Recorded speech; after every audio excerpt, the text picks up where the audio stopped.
di bidang kontraktor waktu itu, dan pekerjaan saya adalah lebih banyak di purchasing, jadi melakukan pembelian barang-barang apa yang dibutuhkan oleh perusahaan tersebut di dalam membangun suatu taruhlah bangunan atau konstruksi ataupun perumahan dan sebagainya.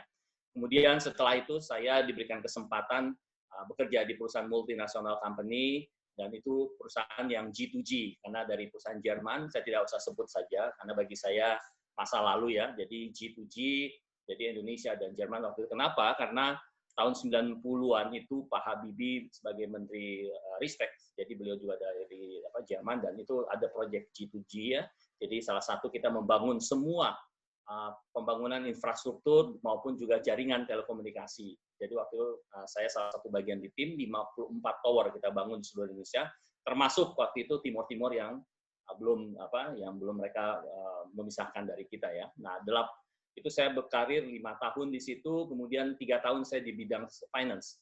Jadi mulai dari sekuritas, kemudian masuk kepada bursa berjangka. Jadi kalau teman-teman yang menawarin saham, menawarin gold, investasi, dan sebagainya. Saya sudah pernah masuk di level manajemennya, dan terakhir saya juga di insurance. Juga banyak teman-teman yang menanyakan tentang insurance dan sebagainya, menawarkan dan sebagainya, saya sedikit belajar. Nah, selama saya bekerja, banyak hal negosiasi, terutama mediasi juga saya lakukan. Nanti saya akan jelaskan kenapa sih negosiasi itu penting dalam dunia pekerjaan. Tidak hanya di dalam hal, misalnya kalau teman-teman sekarang lagi butuhnya, saya mau negosiasi dengan pihak rekrutmen atau pihak user, misalnya seperti itu. Tidak, itu skupnya itu bagian skup yang lebih kecil, tapi banyak skup yang kita harus lihat negosiasi. Nanti akan saya jelaskan. Nah, itu 8 tahun pekerjaan saya. Kemudian akhirnya 17 tahun saya mengembara, masuklah ke dunia consulting. Jadi saya bekerja sama dengan beberapa teman, itu sekitar 3 tahun, dan kemudian saya banyak belajar di situ, dibentuk, dan saya mengajar, menjadi trainer dan sebagainya, diasah. Nah, kemudian baru 14 tahun ini saya mempunyai building image consultant bersama dengan rekan-rekan lain, membangun, dan saya yang mengkoordinir lah. Nah, 17 tahun itulah saya pakai sampai sekarang belajar sebagai seorang consultant dan trainer. Dan memang spesifikasi saya lebih banyak men-create daripada youth leader. Jadi sebagai coach, tapi youth leader. Kemudian kalau untuk business advisor, saya lebih mengambil kepada UMKM. Jadi usaha menengah kecil dan menengah, usaha kecil dan menengah, jadi UKM ya. Itu yang saya lakukan, dan saya juga diberikan kesempatan oleh Tuhan membagikan pengalaman juga sebagai seorang dosen di salah satu universitas. Mantan bos saya itu ada Pak Renald, jadi saya juga banyak belajar. Kemudian di salah satu di Sudirman, salah satu universitas swasta di Sudirman, dan saya mengajar beberapa mata kuliah, misalnya organization behavior, leadership, change, berkaitan dengan sedikit mengenai MSDM dan sebagainya. Nah, itu background pekerjaan saya, teman-teman sekalian. Oke, itu adalah email saya, link saya, dan IG. Jadi jangan khawatir, saya baru 8 bulan sebenarnya aktif sejak PSBB di bidang LinkedIn menulis. Jadi selama ini saya tidak pernah memakai digital untuk menjual diri saya, personal branding saya, atau menggunakan digital untuk company. Jadi saya lebih banyak sellingnya itu adalah secara, kalau istilahnya kalau perang, secara gerilya. Jadi saya mulai melakukan approaching, cold calling, approaching, dan sebagainya. Kemudian saya kembangkan jaringan dari pengalaman kerja saya, akhirnya dapatlah seperti itu. Jadi itu yang saya lakukan. Nah, ternyata PSBB C19 ini membuat saya harus berpikir secara digital. Karena waktu itu saya rasa sudah cukup bagi saya untuk melakukan, karena saya bukan tipikal orang yang langsung semuanya pengen ini, enggak. Tapi saya bertahap belajar dari proses itu dan tidak terlalu menuntut harus dapat banyak dan sebagainya ya. Nah, itu yang saya lakukan. Nah, ini ternyata digital saya harus masuk supaya saya bisa memberikan dampak ternyata lebih luas dari yang saya rasakan. Nah, sekarang kita masuk, teman-teman sekalian, what is negotiation? Ya, jadi tadi saya katakan negosiasi itu sebenarnya apa sih, gitu kan? Negosiasi. Orang selalu berpikir negosiasi itu pertama pasti selalu kaitannya dengan bisnis. Nah, negosiasi itu selalu berpikir apakah harus hanya dua belah pihak yang selalu melakukan negosiasi. Ternyata dengan kita pun hari ini secara personal melakukan negosiasi. Saya yakin teman-teman pasti akan negosiasi hari ini. Mulai saya mau bangun jam berapa, saya mau makan apa, Anda negosiasi dengan diri Anda. Ya, itu Anda melakukan negosiasi sebenarnya dengan diri Anda. Apakah saya ikut atau tidak? Saya sudah daftar, tapi apakah ikut atau tidak, dan sebagainya. Nah, itu adalah bagian sebenarnya negosiasi. Nah, itu scope di dalam diri kita melakukan negosiasi. Nah, bagaimana dengan pihak yang lain? Nah, itu kita bisa melakukan di dalam bisnis, melakukan negosiasi. Dan ini saya banyak belajar waktu saya kecil itu adalah dengan ibu saya. Jadi saya sering menemani di pasar misalnya ya. belanja, ya kan, belanja, ibu saya menawar sampai kadang saya kalau waktu kecil, wah hebat sekali ibu saya bisa dapat harga segini-segini. Saya sempat berpikir demikian ya. Kemudian saya ikut menemani istri juga belanja, mau melihat, melakukan negosiasi dan sebagainya, menawar, ya istilahnya dalam dulu adalah tawar menawar lah ya, istilahnya yang waktu itu pemahaman saya waktu anak kecil, remaja dan pemuda, wah jago nih tawar menawarnya. Apalagi kalau saya dari Tapanuli orang Batak, kalau pakai bahasa Batak kayaknya jauh lebih murah gitu ya dapatnya misalnya. Menggunakan bahasa ibu jauh lebih mudah. Ini tuh bisnis yang skop yang lebih kecil kalau kita lihat. Nah, bisnis yang lebih besar itu banyak. Jadi tidak hanya B2C saja, tapi juga B2B. Jadi banyak proses negosiasi. B2B biasa dilakukan itu tidak hanya perorangan, biasanya dalam tim panel. Pengalaman saya adalah kalau B2B itu pasti mereka ada panelisnya, ada timnya. Jadi pada saat mereka menegosiasi, yang menarik adalah mereka tidak akan pernah mau ngasih kalau dalam bentuk tim kartu nama. Karena akan kita tahu. Jadi kalau kita yang sudah belajar negosiasi nanti akan lihat, oh ini adalah si pengambil keputusan atau posisi duduk, bisa saya tahu posisi duduk seperti apa. Oh ini biasa pengambil dari gaya bahasa. Kalau kita yang baru pertama bernegosiasi kita tidak akan tahu. Tapi kalau pada saat kita sudah punya pengalaman, makanya dikatakan practice makes perfect, bahwa latihan-latihan itu membuat kita menjadi lebih memahami. Nah itu benar. Nah bisnis itu pasti kebanyakan itu pada saat kita melakukan suatu presentasi dan ada suatu proses negosiasi yang dilakukan, itu biasanya adalah dalam tim panelis atau dalam satu bentuk tim. Jadi jarang sekali itu adalah satu orang. Nah, tapi ada juga skop di dalam perusahaan kita tadi, misalnya kalau teman-teman nanti melakukan negosiasi, misalnya apa berkaitan misalnya nanti kalau sudah diterima di dalam suatu pekerjaan offering lah, ya pasti ada penawaran misalnya apa yang akan compensation benefit apa yang akan diterima dan sebagainya, take home pay-nya dan sebagainya, itu ada. Itu mungkin one on one, bisa saja dengan HR, bisa juga dengan usernya dan sebagainya. Itu secara bisnis, teman-teman. Jadi ada B2C maupun B2B. Nah, apakah hanya sebagian? Ternyata yang menarik adalah negosiasi ini disebut dengan ADR, Alternative Dispute Resolution. Jadi, negosiasi itu adalah bagian. Jadi kalau ada suatu konflik, makanya kedua belah pihak yang berkonflik, mereka akan melakukan negosiasi.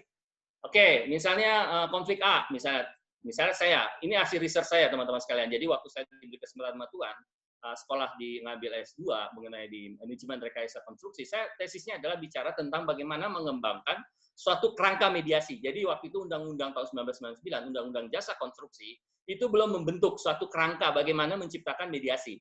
Nah, mediasi ini akan bisa dilakukan kalau kita memahami dulu konsep daripada negosiasi. Jadi tidak bisa langsung mediasi, tapi ada konsep negosiasi. Nah, negosiasi dipakai pada saat terjadi dispute.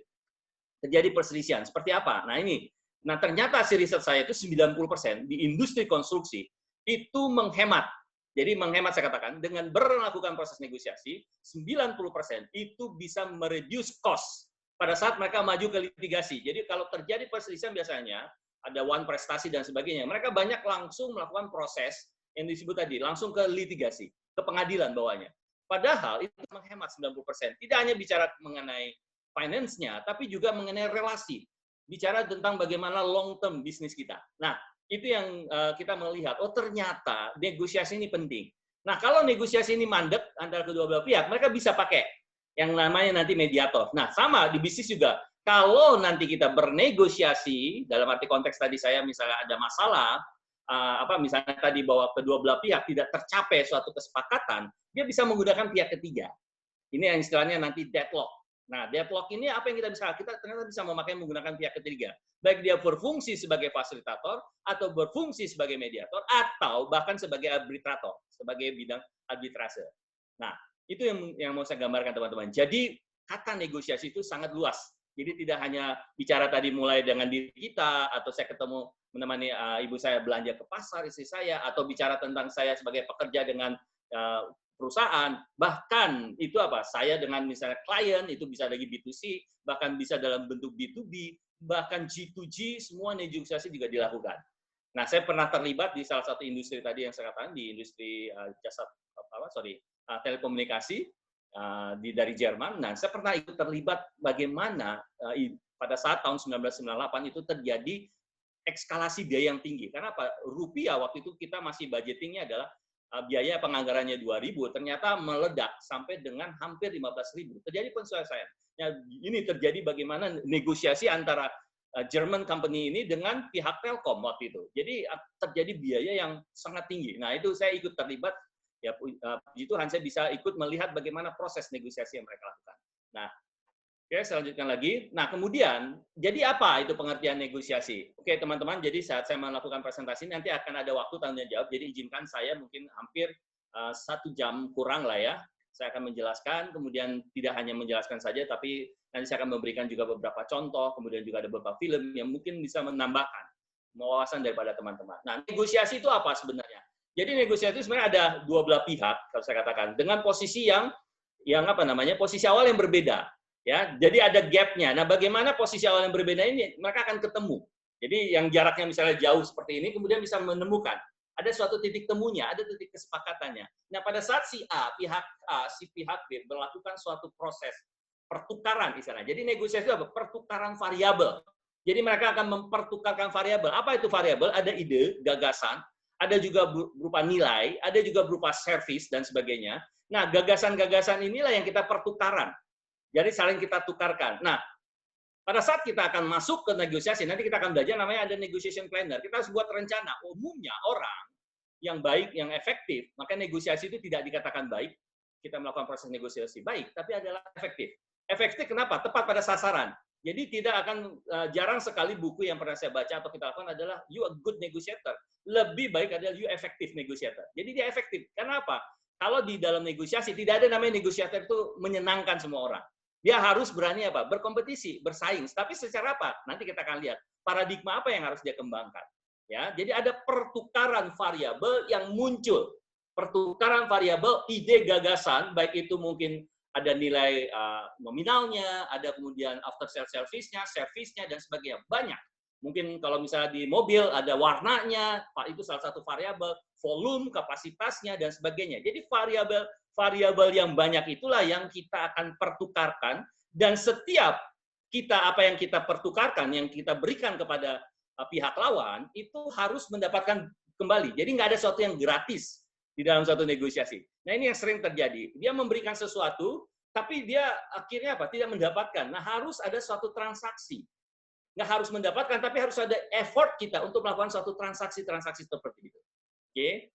Nah, selanjutkan dulu. Nah, ini yang saya katakan teman-teman sekalian. Jadi apa yang kita lakukan di sini adalah bahwa di dalam melakukan proses negosiasi, kita sebagai seorang negosiator itu harus punya paradigma seperti apa yang mau kita kembangkan. Ada orang yang mengembangkan gini, ujuk-ujuknya mau negosiasi, saya pernah, ujuk-ujuknya negosiasi di salah satu BUMN, dia langsung mengatakan demikian, saya mau harga sekian, eskalasi sekian. Nggak ada ruang untuk kita untuk berdiskusi. Apa yang saya lakukan, dia paradigmanya apa? Saya win, you lose. Kamu yang dia cari apa? Perbedaan. Dia tidak mengutamakan bagaimana kita mencari persamaan. Dan itu membuat saya pada waktu saya pertama kali berbisnis di dunia consulting, saya langsung kaget, shock. Wah, seperti ini. Ya di samping tadi integritas saya jaga, saya mengatakan, wah, tak bisa Pak. Kalau enggak ya udah silakan aja, carilah yang lain. Karena sudah bagi saya, dia tidak ingin melakukan proses negosiasi di mana kita mencari kesamaan. Tapi sudah bicara, ini loh keinginan saya, ini posisi saya maunya demikian. Nggak ada suatu negosiasi apapun. Nah, itu paradigma yang negatif. Jadi, akibatnya apa? Terjadi konflik. Ya pasti akan muncul kata tidak sepakat. Nah, waktu kasus itu, akhirnya membuat trauma saya. Jadi, zaman dulu waktu tahun 2000 awal, 2004 lah ya, 2004 sejak saya 2003 mulai bekerja di salah satu konsultan, saya kaget, shock. Akhirnya saya bilang, ya udah, nggak apa-apa Pak. Saya memegang integritas. Saya ceritakan ke rekan saya, dia bilang, ya udah nggak apa-apa. Memang kebanyakan seperti itu. Nah, itu agak cukup bikin saya trauma untuk saya tidak mengambil beberapa BUMN waktu itu, perusahaan. Karena bagi saya, wah, paradigma gini. Apalagi orang tua saya kan dari pegawai negeri. Saya juga mengetahui lah budaya waktu itu, zaman itu seperti apa. Udahlah, saya pikir. Saya akhirnya ini. Itu bikin trauma loh, waktu itu saya. Paradigma negatif. Nah, yang kedua adalah paradigma positif. Apa yang bisa kita lihat adalah mengedepankan suatu apa? Persamaan. Kita cari persamaan. Ya, apa? Misalnya contoh, oke, saya butuh barang ini, dan si supplier menyediakan barang ini. Itu kan suatu persamaan. Oke, harganya berapa, volumenya berapa, kapasitas berapa, cara mengirim apa. Nah, ini kan itulah yang variabel kita pertukarkan. Kita cari persamaan. Oke, biayanya naik, tapi saya pengen ada tambahan nilai edit ini. Nah, dicarilah pertukaran-pertukaran itu sehingga mengedepankan suatu apa? Persamaan. Nah, akhirnya kalau berpikir untuk mencari suatu persamaan, maka akan terjadi suatu kata sepakat. Kenapa? Yaitu tadi ada collaboration. Ada suatu kerjasama yang muncul di antara pihak yang melakukan negosiasi tersebut. Jadi ada paradigma positif. Nah, sekarang kita ingin mengembangkan seperti apa? mau mengembangkan dengan paradigma negatif, I win, mungkin saya berpikir ya udah saya menang, lo mau ngambil apa tidak terserah. Itu bisa nggak dilakukan? Bisa. Kalau dia monopoli, mungkin suatu produk ada lah di negara kita yang zaman dulu produknya monopoli. Semua para petani perkebun yang melakukan perkebunan nggak bisa ngapa-ngapain. Ya I win, you lose. Ambil, kalau nggak dia barang dia apa? Ya apa yang dia lakukan dan sebagainya. Atau hasil olahan sawit misalnya. Ada yang monopoli? Ada. Misalnya seperti itu zaman dulu. Kalau sekarang saya yakin sudah tidak sama sekali ada. Monopoli, apa yang dilakukan? Ya udah, kalian ambil dari sini dan sebagainya, sawitnya ini dan sebagainya. Kalau tidak, ya enggak. Nah, nangkap teman-teman, ini adalah paradigma yang negatif. Nah, tapi kalau paradigma positif, kedua belah pihak merasa bahwa dia mengedepankan suatu apa? Persamaan, mencari persamaan. Nah, tadi saya katakan, jadi ujuk-ujuknya pada saat kita maju ke suatu meja perundingan atau suatu meja negosiasi, apa yang kita lakukan? Kita harus tahu dulu tujuannya apa. Nah, teman-teman harus sadar, umumnya dalam suatu bisnis tidak langsung saat ini saya presentasi, saya negosiasi langsung deal. Itu yang sering terjadi. Jadi kita sering, kalau memang ada peluang itu oke. Tapi bisa jadi karena kita yang melakukan negosiasi, kita hanya perkenalan saja boleh. Jadi kita hanya pengen tahu bagaimana situasi keadaan atau misalnya posisi daripada orang yang kita ajak negosiasi seperti apa. Adakah keterbukaan, ada apa, dan sebagainya. Apa yang dia butuhkan. Jadi nggak selalu dalam proses pengalaman saya, baik secara bisnis maupun secara alternative dispute resolution untuk memberikan suatu alternatif suatu untuk menangani suatu menyelesaikan suatu perselisihan, itu langsung jadi. Bertahap-tahap proses yang dilakukan. Ya, bertahap-tahap proses yang dilakukan. Nah, makanya kita harus punya tujuan dulu. Jadi waktu maju ke meja perundingan, waktu kita mulai masuk ke dalam negosiasi, kita harus tahu what is your expectation, apa yang menjadi tujuanmu, apa yang menjadi ini. Nah, maka kita susun yang disebut dengan negotiation planner. Nah, saya mengenal namanya yang disebut dengan apa? Negotiation planner-nya apa? Oke, saya punya variabel, kita kumpulkan. Siapa negosiator pihak lawan? Kira-kira orangnya bagaimana? Dapat informasi dari orang tersebut. Kalau saya biasanya, kalau belum kenal apa yang saya lakukan, biasa. Sekarang kita lebih canggih, tahu ya kan perusahaan ini seperti apa, ya, knowing your customer, ya, your prospect. Jadi apa? Kita tahu, dapatkan informasi. Oke, personal ini, misalnya siapa yang akan kita ketemu pada saat negosiasi? Mungkin dari siapa? Pihak yang mengundang kita. Oh, namanya ini. Nah, kembali komputer itu bisa membantu kita. Bisa juga informasi mungkin dari siapa? Suppliernya yang kita tahu. Misalnya kita dapat referensi dari supplier. Oh, ini.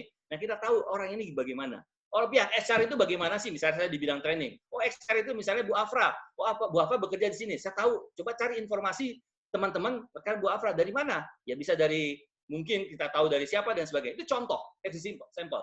Kemudian dari apa? Dari teknologi yang ada. Ya kan kita bisa mencari search. Oh, ternyata saya punya gambaran nih orang ini seperti ini. Nanti minimal saya tahu timnya. Salah satu anggota timnya seperti apa. Nah, itu bagian kita. Oke, kemudian kita susun variabel apa yang mau kita pertukarkan. Kita punya apa? Maka ada variabel yang mutlak saya harus dapatkan. Misalnya saya di industri pelatihan. Jadi harus ada hal mutlak yang bisa saya dapatkan. Misalnya apa? Kontinuitas dari pelatihan atau keberhasilan dari kerjasama tersebut. Itu mungkin yang utama. Atau ada yang lain yang apa? Variabel apa lagi? Oh, durasi misalnya hari pelatihan. Atau volumenya, seberapa banyak dan sebagainya. Oke, apalagi servis apa yang bisa beri. Nah, itu yang saya susun. Mana yang saya berikan kepada pihak lawan, tapi mana yang saya harus dapatkan. Jadi tidak ada, kalau kata istilah saya orang Belanda dulu, let's go Dutch. Nggak ada makan siang yang gratis, istilahnya kayak gitu ya, let's go Dutch. Jadi nggak ada yang gratis segala pada saat kita bernegosiasi. Oke, saya kasih 2 variabel, tapi saya harus dapat dong 1 variabel dari kamu. Nah, itulah seninya. Jadi negosiasi itu harus teman-teman pahami, itu bicara tentang seni, your art. Jadi ada seni, ada kemampuan engkau berrelasi, ada kemampuan teman-teman untuk berkomunikasi, dan ada kemampuan teman-teman interpersonal. Jadi jangan khawatir, pada saat kita akan memulai, dia akan melakukan penilaian. Akan menilai, dan kita harus siap dinilai dan menilai. Nah, itu yang menjadi bagian dari negotiation planner. Nah, ini contoh teman-teman sekalian di sini, ini ada 4P yang saya ini. Jadi saya biasa melakukan gini, ini simple, sederhana. Oke, pertama persiapan. Oke, apa tujuannya, berapa lama, kemudian kapan, waktunya, dan sebagainya, siapa yang saya temui. Kemudian apakah ini akan kira-kira rencana akan berapa kali negosiasi. Kalau misalnya 2 kali, apakah ini bisa berlanjut. Nah, saya bukan ada persiapan. Kemudian pendahuluannya. Nah, kemungkinan sikapnya dari sini ya, kemungkinan sikap counterpart itu mitra kita atau lawan negosiasi kita. Oke, kemudian kemungkinan apa yang terjadi, sikapnya bagaimana. Jadi kita punya virtual image dalam pikiran kita, seolah-olah kita berhadapan. Oh, kira-kira orang ini tadi anak kita sudah tahu gambaran orang-orang ini seperti apa, bisnis saya seperti apa, kemampuan biayanya seperti apa dan sebagainya, usaha dan sebagainya. Oke, kemudian titik persamaannya apa? Nah, setelah itu kita mengasumsikan kemungkinan kesepakatannya. Bagian yang kedua adalah penjajakan. Yang akan sepakat yang mana? Yang ini saya akan lepaskan. Ini kayaknya saya harusnya saya mendapatkan ini. Nah, kemudian kesepakatan. Dan kemudian tekniknya bagaimana? Apakah saya melakukan persuasi atau melakukan banyak? Apakah saya hanya memberikan informatif saja atau saya melakukan teknik apa? Nanti kita akan belajar langkah-langkah. Langkah-langkah apa yang bisa kita lakukan? Seperti kita bermain catur. Nah, kemudian rencana dialog bertanya bagaimana? Oke, saya akan bertanya lebih dulu apakah pertanyaan terbuka, tertutup, atau bagian yang mana saya tanyakan. Itu di bagian apa? Penjajakan. Nah, baru di bagian penutupan, ini kan pasti akan ada komplain. Ada keberatannya. Oke, keberatannya seperti apa? Bagaimana saya menghandling? Nah, menghandling. Terus bagaimana saya menyimpulkan atau mengikat kembali hal-hal yang disepakati dan yang tidak disepakati. Nah, itu di bagian apa? Kesepakatan. Nah, itu gambarannya teman-teman sekalian. Ini bisa dipakai negotiation planner ini, bagian yang ini adalah untuk memudahkan teman-teman di dalam mempunyai apa namanya gambaran. Jadi kalau namanya cue card kita pada saat kita melakukan proses negosiasi. Kalau Anda teman-teman terlatih menulis seperti itu, di dalam pikiran Anda sudah tahu. Jadi Anda sudah akan terbiasa dan melakukannya demikian. Oke. Nah, kemudian prinsip apa yang dibutuhkan sebagai seorang negosiator di dalam melakukan negosiator? Jadi kita akan belajar nanti prinsip dan karakter kita sebagai seorang negosiator itu seperti apa yang akan kita lakukan, dan kemudian setelah itu kita akan melihat karakteristik sebagai seorang negosiator seperti apa, kemudian sikapnya dan keyakinannya. Nah, ini prinsip yang di dalam suatu negosiasi. Kita mulai dari prinsip negosiasi. Nah, menarik sekali teman-teman, bahwa pada saat kita harus tahu dulu nih, apa sih prinsip-prinsip di dalam pada saat kita melakukan negosiasi. Nah, yang pertama adalah buat pihak lawan berkomitmen dulu. Jadi jangan kita yang munculkan komitmen. Wah, gimana caranya ya? Nah, itulah kemampuan kita. Kemampuan teknik kita meyakinkan, kemampuan teknik kita bertanya, kemampuan kita mempropose kepada orang tersebut. Nah, ini harus. Jadi jangan kita yang mengambil komitmen. Lebih baik pihak lawan. Ya. Bagaimana? Mungkin kita bisa ngedrive. Oke, Pak, tadi Bapak sudah sepakat ini. Oke, setuju nggak, Pak? Nah, ini pertanyaan juga berpengaruh. Bapak setuju? Oh iya, saya setuju. Oke, Bapak tadi kita sudah sepakat ini. Setuju, Pak, ya? Tadi enggak. Itu biar dia yang berkomitmen. Kalau kita yang nulis nggak apa-apa. Tapi dia yang berkomitmen. Bapak tadi sudah katakan ini. Nah, kedua adalah berpura-pura bodoh itu pintar. Kalau di tulisan yang saya katakan, ya, beberapa buku juga mengatakan demikian. Kalau kita orang bodoh, kalau berpura-pura bodoh kan orang kayak cenderungan. Kalau orang ini agak lemah, agak bodoh, kan pengennya kita yang mempunyai lebih, apalagi orang yang punya sindrom savior atau sindrom yang yang merasa ingin menyelamatkan atau sindrom yang merasa lebih hebat, dia pasti akan membantu kita. Tapi dengan hal demikian kita akan melihat ada suatu kelemahan. Nah, berpura-pura bodoh itu pintar. Kenapa dikatakan pintar? Karena kita dapat informasi sebenarnya dari orang itu yang mungkin informasi itu belum kita dapatkan. Nah, ini menjadi bagian yang sangat penting. Jadi jangan kita menganggap gua datang nih ya, gua udah tahu semuanya. Nah, belum tentu. Walaupun kita tahu, berpura-pura bodoh itu menjadi wise. Ingat, dengan saat kita ini, itu sebenarnya kita memanfaatkan orang tersebut. Ini kalau di dalam negosiasi namanya jujitsu negotiation. Ya, jadi mengambil titik kelemahan orang itu, kemudian menyerang balik orang tersebut. Nah, yang ketiga adalah jangan biar pihak lawan menulis kontrak ya tadi. Jadi jangan dia, tapi kita ngedikte boleh, tapi biarkan dia ya kontrak itu akhirnya apa? Kita yang meng-drive-nya, ya. Funny money. Nah, ini funny money mungkin teman-teman bertanya, apa itu funny money? Pernah nggak teman-teman membaca suatu billboard ya atau suatu iklan mengatakan dengan membayar sekian dengan membayar tidak lebih mahal dari uang parkir, Anda bisa mendapatkan rumah setiap hari. Misalnya Anda membayar tidak lebih mahal dari Anda membayar uang parkir ya. Setiap hari Anda sebenarnya sudah bisa memiliki rumah. Nah, itu funny money. Hal-hal sepele. Seorang negosiator, dia harus punya kemampuan finansial yang berhitung yang harus cepat. Menghitung future-nya, seperti itu. Jadi kalau dibilang, ini Anda hitung sebulan, Anda hitung bunganya, ya kan, seminggu berapa, sebulan berapa, setahun berapa, bunganya berapa jadinya. Ternyata besar, Anda harus lihat secara keseluruhan. Ternyata, jadi jangan kita melakukan, seolah-olah, oh ini murah, lebih murah dari saya biaya parkir mungkin di, misalnya di mana, misalnya di Sudirman, di salah satu gedung Sudirman, kalau seharian saya parkir, bisa jadi misal 8 jam, hampir berapa? 50 atau bahkan 60.000. Kalau dengan 60.000, Anda sebenarnya sudah bisa punya rumah dan sebagainya. Kita lihat, hitung. Nah, ini yang penting, funny money itu ya. Banyak orang melakukan demikian, negosiasi seperti itu, yang Anda harus pintar dalam berhitungnya. Jadi nggak hanya pintar ngomong, ingat akhirnya apa? Pintar juga untuk menghitung. Kalau perlu bawa kalkulator, kalau kita nggak punya kemampuan. Hitung bunga, hitung cara deret hitungnya seperti apa. Nah, kemudian orang percayakan apa yang mereka lihat secara tertulis. Jadi, kayak saya pribadi orang yang senang, mungkin pribadi yang suka JJS, yang jadi surga. Jadi saya kadang, ya. Tapi ya harusnya ada tipologi seperti orang ini ya, seperti saya. Jadi yang mengatakan iya, tapi harusnya ada apa? Kita lakukan harus ada secara tertulis. Proses orang belajar pun mengatakan apa? 40% itu adalah orang secara visual. Proses orang menyerap sesuatu itu adalah secara visual. Nah, dengan visual secara tertulis, ada kekuatan legalnya, ada suatu bukti, dan kita juga membuat mereka bisa mengingat. Nah, ini yang harus paham teman-teman sekalian. Jadi jangan terlalu banyak gentle agreement. Usahakan masuk di dalam apa? Kontrak yang tertulis. Ya, jadi nanti kamu setelah bulan depan nanti kalau setelah masuk kerja baru nanti akan istilahnya gaji kamu akan segini. Loh, enggak, harus jelas di awal misalnya kalau Anda begini. Kalau orang usernya seperti itu, yakin saya kalau Anda 1 bulan misalnya melihat perusahaan ini dan sebagainya, wah itu pasti batal, udah. Bisa banyak terjadi. Jadi harus ada secara tertulis yang dilakukan. Ya. Berkonsentrasi pada pokok permasalahan. Sering teman-teman. Di dalam negosiasi mereka suka memblame, suka merendahkan kita. Sering. Itu seperti itu. Nah, apa yang harus kita lakukan? Jangan terpancing. Karena apa? Dia tadi ingin memancing kita. Jangan kita ingin konfrontatif jadinya. Apa yang maksud konfrontatif? Misalnya contoh, Anda misalnya rekruter user yang mengatakan demikian. Menurut saya kamu orangnya ini ya, menurut pengalaman yang kamu ini, kayak kamu tidak sanggup untuk melakukan pekerjaan ini. Wah, Anda merasa apa? Wah, konfrontatif. Akhirnya mengatakan, wah tidak.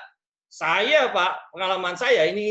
Nah, itu aja sudah membuat apa? Downgrade Anda di mata si negosiator. Apa yang harus lakukan? Nah, oke, Pak, mungkin Anda harus bisa menjawab. Mungkin dari perseptif itu, Pak. Tapi coba lihat, Pak, beberapa pengalaman saya sebelumnya, saya bisa melakukan ini. Jadi kita tidak mengatakan bahwa dia benar, dia salah. Tapi adalah bagaimana kita mengkomunikasikannya. Ini kita dulu. Konsentrasi pada pokok permasalahan. Yang terakhir adalah berikan selalu ucapan selamat. Kadangkala ada proses negosiasi pun kita tidak deal.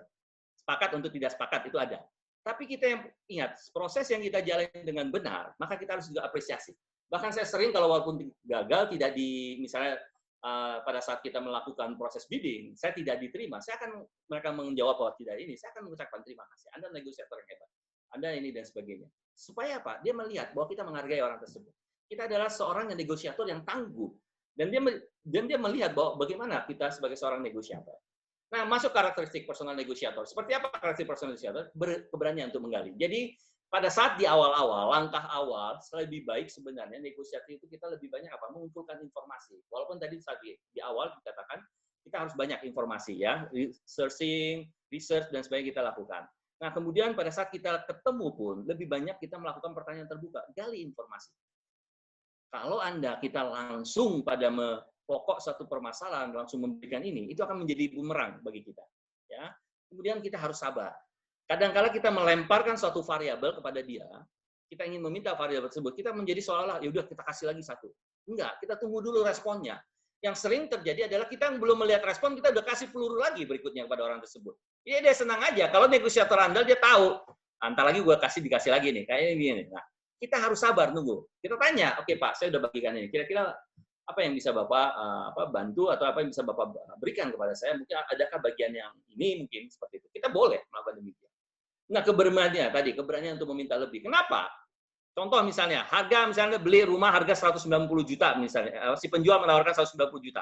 Anda lihat rumahnya segini, dan kemudian Anda tertarik. Anda boleh nggak menawarkan rumahnya 100 juta? Ya boleh. Tapi harus masuk di MPP, ya, maksimum plausible potensi. Jadi kita harus melihat dong, maksimum apa yang masih dimungkinkan diterima oleh si negosiator lawan kita. Ya kalau misalnya 100 juta menurut Anda, kalau misalnya harga rumah dengan dari 100 juta masih ini, Anda riset, oke, masih harga pasaran, oke, tapi kalau ternyata 150 juta pasaran, ya tawarlah dengan harga 150 juta. Jadi dari 190 150 juta, itu kita punya namanya apa? Toleransi. Disitulah kita melakukan negosiasi, misalnya contoh. Jadi kita akan melakukan negosiasi di situ. Jadi tidak hanya harga, tapi ada lagi benefit edit yang bisa kita minta. Tapi kalau kita mepet 190 juta, kemudian kita pepet 180 juta karena kita yakin bahwa ini rumahnya ini dan sebagainya, itu akan menjadi masalah. Bisa menjadi deadlock nanti, bisa. Harus ada space-nya. Ya, harus ada space-nya. Manfaatnya apa? Bisa saja kita tadi saya bilang, saya tawarkan 150 juta, si penjual 190. Bisa saja dia bilang, oke Pak, saya terima. Ya mungkin karena dia lagi butuh dan ini apa? Oke, bisa saja menjadi apa? Keuntungan bagi kita. Tapi bisa saja dia enggak. Nah, ini sinilah seninya kita bernegosiasi. Jadi tadinya bicara tentang nilai, bisa juga hal-hal yang lain. Misalnya saya jual rumah. Oke, Pak, kalau misalnya ini Bapak sekalian nanti misalnya oke yang bayar untuk biaya untuk administrasi ke misalnya ke notaris ya dan sebagainya atau Bapak yang bayar pajak ya dan sebagainya. Itu kan banyak variabel yang bisa kita pertukarkan. Contoh, keberanian untuk meminta lebih. Kemudian, integritas untuk solusi yang menang. Tadi yang dikatakan di awal, kita harus mengedepankan persamaan. Harus menjaga integritas kita ya tadi yang contoh yang saya katakan integritas kita bahwa kita ingin mencari suatu persamaan mengedepankan persamaan untuk apa berpikir win-win nanti akan ada juga penjelasan win-win itu seperti apa nah itu yang harus menjadi gambaran bagi kita dan kesediaan untuk menjadi pendengar karena tadi di atas bahwa kita harus menggali berarti pertanyaannya ada pertanyaan terbuka kita harus banyak mendengarkan itu tidak hanya pakai telinga teman-teman orang selalu mengatakan mendengarkan ya saya mendengarkan dengan telinga you must be observant melihat bahasa tubuhnya. Jadi jangan hanya bahasa verbal, tapi non-verbalnya lihat. Orang itu kita tawarkan harga misalnya 150 juta, dia sudah mulai berkerut. Nah, Anda harus berani dong. Oke, kayaknya Bapak kurang setuju. Berapa? Nah, kembali lempar lagi ke dia. Berapa yang Bapak harapkan? Nah, itu kita harus menjadi pendengar itu tidak hanya menggunakan telinga apa yang dia sampaikan secara verbal, tapi juga non-verbal harus kita lihat. Itulah fungsi sebagai seorang negosiator. Ya, harus diamati semuanya. Termasuk timnya, kalau misalnya di dalam tim, kita harus melihat mereka, tim. Mana yang merespon cepat. Jadi saya tahu, oh ini sih pengambil keputusan sebenarnya. Dia orang finance, karena bicara apa? Uang misalnya. Oh dia bagian yang production, ternyata dia concern di sini. Nah kita harus mengamati itu. Jadi jelas, siapa pengambil keputusannya nanti akan terlihat. Itulah kemampuan kita. Oke. Nah sikap negosiasi berhasil adalah dia harus ketersediaan hidup dan ambiguitas. Jadi jangan, artinya apa? Kita harus punya fleksibilitas, yang tadi saya katakan. Jadi tidak kaku.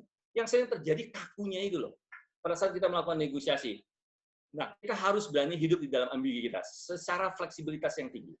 Kemudian semangat bersaing, ingat yang tadi saya katakan, semangat bersaing, tapi tetap mengedepankan apa yang menjadi persamaan kita. Mengedepankan apa untuk mencari persamaan-persamaan. Ya, itu jauh lebih penting. Semangat bersaing boleh, tapi dalam arti apa? Kita harus jelas. Ingin mengedepankan persamaan, jangan pengennya menang sendiri. Nah, itu bahaya juga. Tidak ada kebutuhan disukai pihak lawan. Apa maksudnya? Wah, ini yang sering terjadi. Jadi kalau kadang-kala kan kita negosiasi wah untuk menyenangkan, bisa berdarah loh. Kalau kami orang sales saya katakan demikian. Engkau seberapa besar sih engkau ingin memuaskan pelangganmu? Titik puas setiap orang itu kan berbeda. Tapi titik dalam arti bahagia itu pasti dalam konteks puas itu pasti akan tidak semua orang bisa puas. Tapi kalau bahagia masing-masing akan lihat. Itu akan menjadi titiknya akan berbeda. Mungkin bagian orang ini dia sudah merasa cukup senang dengan apa yang sudah kita berikan. Tapi bagian ini mungkin ini. Nah, tapi kalau kepuasan tidak akan pernah. Kepuasan biasa pasti akan tidak hanya bicara kebutuhan, tapi dia akan bicara mengenai keinginannya. Nah, tidak ada kebutuhan untuk kita disukai pihak lawan. Jadi jangan kita berpikir ingin menjadi good negotiator. Yang ada adalah kita menjadi efektif negotiator. Nah, kemudian keyakinan seorang negosiator. Keyakinan negosiator adalah, tadi saya katakan di awal, kita hubungan timbal balik. Makanya tidak selalu harus dimulai dengan satu arah langsung selesai atau sekali pertemuan langsung selesai. Biasanya pasti akan biasanya kalau saya melakukan negosiasi bisnis to bisnis atau business to C, biasanya saya lakukan adalah umumnya seperti itu. Walaupun ada target, tapi saya ada target juga sejauh mana. Makanya tadi istilah kita kalau di sales ada namanya Pareto. Kalau memang 20% ini adalah big client menghasilkan omset 80% bagi saya akan fokus itu. Daripada saya 80% klien tapi menghasilkan omset 20%, saya akan fokus ke 20 menghasilkan 80. Jadi saya tahu sebagian saya menggali negosiasi itu supaya apa? Terjadi dua arah yang lebih, saya bisa menggali lebih mendalam. Dan kemudian negosiasi dibandingkan dengan seperangkat aturan. Ya seperti kita bermain catur. Jadi ada langkah-langkah yang harus kita lakukan. Tahap awalnya seperti apa? Pembukaan awal. Mungkin kalau teman-teman yang tidak tahu catur mungkin bisa lihat pembukaan awal gambitnya apa, bagaimana. Kadang-kala gambit awal pun bisa mematikan dan selesai itu permainan catur. Itu bisa. Ternyata apa? Si penjual misalnya saya di bagian si pembeli, ternyata si penjual udah oke, di gambit awal saja bisa closing ya bisa. Selesai, tapi tetap nanti kita akan melakukan penutupan seperti apa. Nah, itu dimainkan seperangkat aturan. Ya, ada strateginya, ada taktiknya. Dan harus punya negotiation plan tadi. Dan tidak, nah ini sama kami di dunia sales, dikatakan tidak, itu merupakan sebuah posisi negosiasi pembuka. Misalnya dia, enggak deh, saya nggak mau dengan harga segitu, terlalu mahal. Nah, biasanya banyak orang negosiator itu langsung dia undur. Waduh, kayaknya saya kemahalan ya, kayaknya dia ini. Enggak, Anda bisa lemparkan dong, hot potatoes namanya, hot potatoes. Anda lemparkan. Kalau yang dimaksud mahal seperti apa, Pak, yang Bapak dapatkan informasinya, atau Bapak Ibu? Itu hot potatoes. Kentang panas dilemparkan kepada kita kan dengan kata tidak, apa yang bagaimana Anda membalasnya kembali? Meresponnya kembali, bukan membalas, meresponnya seperti apa? Nah, umumnya para sales, ya, para sales yang saya ajar, tidak, itu malah kesempatan kita mulai menjual, mulai masuk melakukan approaching kepada orang itu. Sama dengan negosiasi. Itulah teknik kemampuan kita di dalam melakukan suatu negosiasi. Nah, kemudian teman-teman sekalian, ini tadi saya katakan, negotiation modelnya. Ya, ini sederhana saja, sehingga bisa memberikan gambaran bagi teman-teman. Misalnya, ya kan, misalnya saya misalnya saya sebagai negosiator, ini pihak lawan, you-nya. Kalau Anda, pasti kan ada bagian yang kita pasti akan memberikan, kita kalah, bagian yang kita harus dapatkan, menang. Sama, pihak lawan juga ada bagian dia kalah, ada bagian yang dia akan menang. Nah, apa yang dilakukan? Kalau pihak saya melepaskan dan pihak lawan juga melepaskan, ini namanya adalah disebut dengan avoiding. Ada hal yang memang bagian ya udahlah, hal yang tidak perlu kita ribut, kita berkompetisi. Ada bagian yang kita lepaskan. Misalnya contoh, oke Pak, kita maunya di tempat saya deh melakukan negosiasi, kita diskusi. Kita pengennya, waduh jauh banget nih tempatnya, tapi bagi saya bukan yang utama lah, misalnya seperti itu. Ya udahlah, ikutin misalnya atau dan sebagainya. Itu contoh avoiding. Nah, kemudian bisa saja kita, ya ini bagian kita, I lose, saya memberikan, mengalah, tapi ada juga bagian yang orang mitra kita, dia akan mendapatkan, dia berpihak yang menang. Jadi, I lose, you win. Nah, itu kita mengakomodir. Makanya tadi saya katakan, kalau kita mengakomodir terus, kita akan menjadi berdarah-darah. Jadi kita tidak ada suatu pertukaran, kita hanya bilang, oke, kasih, ya, kasih ada. Tapi tidak ada suatu variabel yang kita dapatkan dari dia. Nah, ini akomodir namanya. Ya, kalau binatang namanya kayak teddy bear. Ya, kalau tadi kura-kura. Kalau kura-kura ada masalah kan dia nunduk dari cangkangnya. Kalau teddy bear sama kan ya, wah senang dipukul-pukul ya juga dia nggak bisa balas kan. Seperti itu teddy bear. Nah, kemudian ada kita yang ingin menang. Kenapa? Itu utama bagi kita misalnya. Tapi pihak lawan, oke lah, nggak terlalu utama kok. Ya, misalnya bagi dia lepas. Nah, kita berkompetisi terhadap orang tersebut. Nah, kemudian ada lagi, ini yang namanya istilahnya di tengah ini, kompromi. Setengah lose, setengah win. Jadi saya berpikiran untuk melepaskan setengah lose, setengah win, pihak lawan juga setengah lose, setengah win. Kita kompromi. Nah, kompromi ini biasanya tinggal hanya satu atau dua variabel, baru kita bisa lakukan kompromi. Tapi kalau masih banyak variabel, ya jangan. Nah, baru kita yang sebut ini tadi, win-win. I win, you win. Jadi kita berkolaborasi. Apa yang membuat saya, oke dari negotiation planner misalnya, ada 10 variabel yang kita pertukarkan, tapi ada 3 variabel tetap, maksimal yang harus kita dapatkan. Nah, ini yang harus utama kita kejar. Jadi, bisa saja saya hanya mendapatkan 4, pihak lawan dapat 6. Itu udah win-win. Kenapa? 3 bagian utama saya dapat, tapi plus lagi tambah 1 variabel. Nah, bagi saya, itu saya udah win. Siapa namanya, pihak lawan, dia mungkin dapat 6 atau dapat 7, dia juga udah berpikir win. Masing-masing pasti akan berbeda. Jadi, itulah namanya tadi, pertukaran. Jadi kita harus mengedepankan persamaan, sebenarnya apa esensi kita bernegosiasi? Harus menetapkan posisi kita seperti apa. Nah, itu gambarannya teman-teman sekalian. Jadi, ini ideal. Saya ulangi, ini ideal. I win, you win itu ideal. Tapi dalam proses kita negosiasi, bisa nggak kita berpelaku, I win, you lose? Oh, ada dong. Kalau enggak, ya susah. I lose, you lose, ada. I lose, you win, ada. Kalau enggak, kita kompromi, ini biasanya terakhir saya katakan. Kalau misalnya ada satu bagian yang kita ini, cari jalan tengah, misalnya harga sekian-sekian itu bisa nggak kita lakukan negosiasi? Bisa. Nah, tapi dari keseluruhan kita harus melihat, I win, you win. Oke, ternyata yang tadi saya gambarkan. Saya sebenarnya pengen dapat 3 variabel yang utama.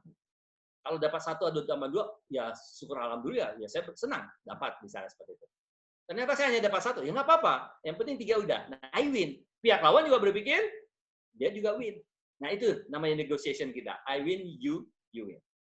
Nah, tadi saya katakan, ini adalah seperangkat aturan di dalam kita bermain catur. Jadi harus ada langkah-langkah yang kita lakukan. Nah, jadi sama bermain catur. Ada gambit awal, ada gambit tengah, dan gambit akhir di dalam kita melakukan proses negosiasi. Seperti apa? Kita mulai dulu. Ada gambit awal ini sebenarnya banyak, teman-teman. Kalau Anda mau baca bukunya itu banyak. Tapi yang ini beberapa tahapan yang bisa kita terapkan. Gambit awal pertama, tadi saya jelaskan. Minta lebih dari yang diharapkan. Ingat, supaya kita punya space untuk jarak kita bernegosiasi.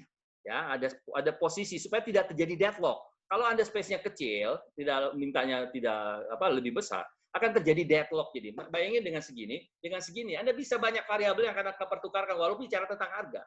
Nah, itu jadi supaya tidak terjadi deadlock. Minta lebih yang diharapkan. Kemudian Jangan katakan ya pada tawaran pertama. Misalnya tadi contoh rumah ya, jualan 190 juta si penjual. Wah, ini Anda mengatakan, wah rumah daerah sini 190 juta, rata-rata memang udah 210, 200. Anda langsung katakan, oke Pak, deal. Nah, bisa saja akan muncul dalam pikiran Anda, 190 juta kira-kira apa ya? Ada masalah apa nih kok? Nah, Anda menyesali malah. Nah, jangan katakannya. Kalau Anda merasa Anda kembali, bermainlah di bagian yang pertama, minta yang lebih. Ya, ada menanyakan 190 tapi saya lihat Pak masih ada pasaran yang sekian. Nah, itu Anda minta. Masih ada juga bagian yang sana sekian atau saya hitung gini. Nah, ini yang kita harus lakukan. Jangan katakan ya, walaupun Anda merasa kemampuan Anda cukup dan Anda sudah survei ini. Nah, itu ingat, Anda harus bisa mengatakan lebih dari apa yang diharapkan. Jadi jangan terlalu katakan cepat katakannya.